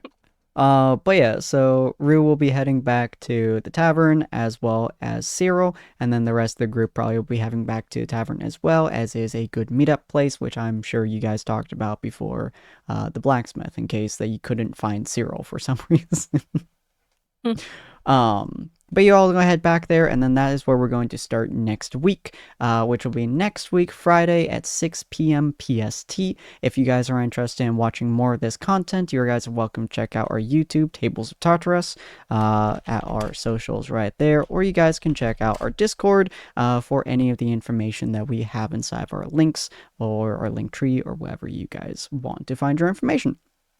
Have a good night, Jissian. I'm glad you think we're doing well. I think we're doing well because my players are all amazing. So, but if you guys want to check out more of our content, we do stream most of the week. I think 5 out of 7 days of the week we are streaming, or at least I am streaming myself. It might be 6. Might be 6. I think it's 6. I think Rogue is streaming Thursday, and then I stream the other 5 days a week, and then Wednesday is free. And then starting next week, ladies and gentlemen, we're going to be doing some spooky horror themed stuff. We're going to have all kinds of horror themes throughout the entire month, with the exception, more or less, of Tyrant's Wrath. I might do some spooky stuff for Tyrant's Wrath, but generally speaking, Tyrant's Wrath will be fine. Everything else, though, we're going to be having The Evil Within on Thursdays. We're going to be having Outlast on Saturdays, Five Nights at Freddy's on Sundays, or Outlast if Colty can't do that. Jump Chain on Mondays, or Outlast if we can't do that. And then on Tuesday, we're going to be having a rotating game. We're going to be doing Phasmophobia, followed by, I believe... Oh, I feel bad not remembering this. By Dead by Daylight, followed by Phasmophobia again. And then, let me double check what the last one is. And I then might be Lethal there. Company. Yeah. And Lethal Company as well. And yes, we might have a Nia or Storyestry on Phasmophobia, and she hates horror games. So If you guys want to watch her Hooray! get spooked, go to her channel as well. She's playing Vampire Therapist, where you're playing a cowboy vampire therapist who is a therapist to other vampires. I don't know how that functions, but go check out and you'll be entertained, I'm sure. That will be tomorrow. Yes, she'll be doing it tomorrow. So have a good night, ladies and gentlemen, and we'll see all of you fine folks next time. Bye. Bye-bye. Bye. Have a good one. Bye. Bye.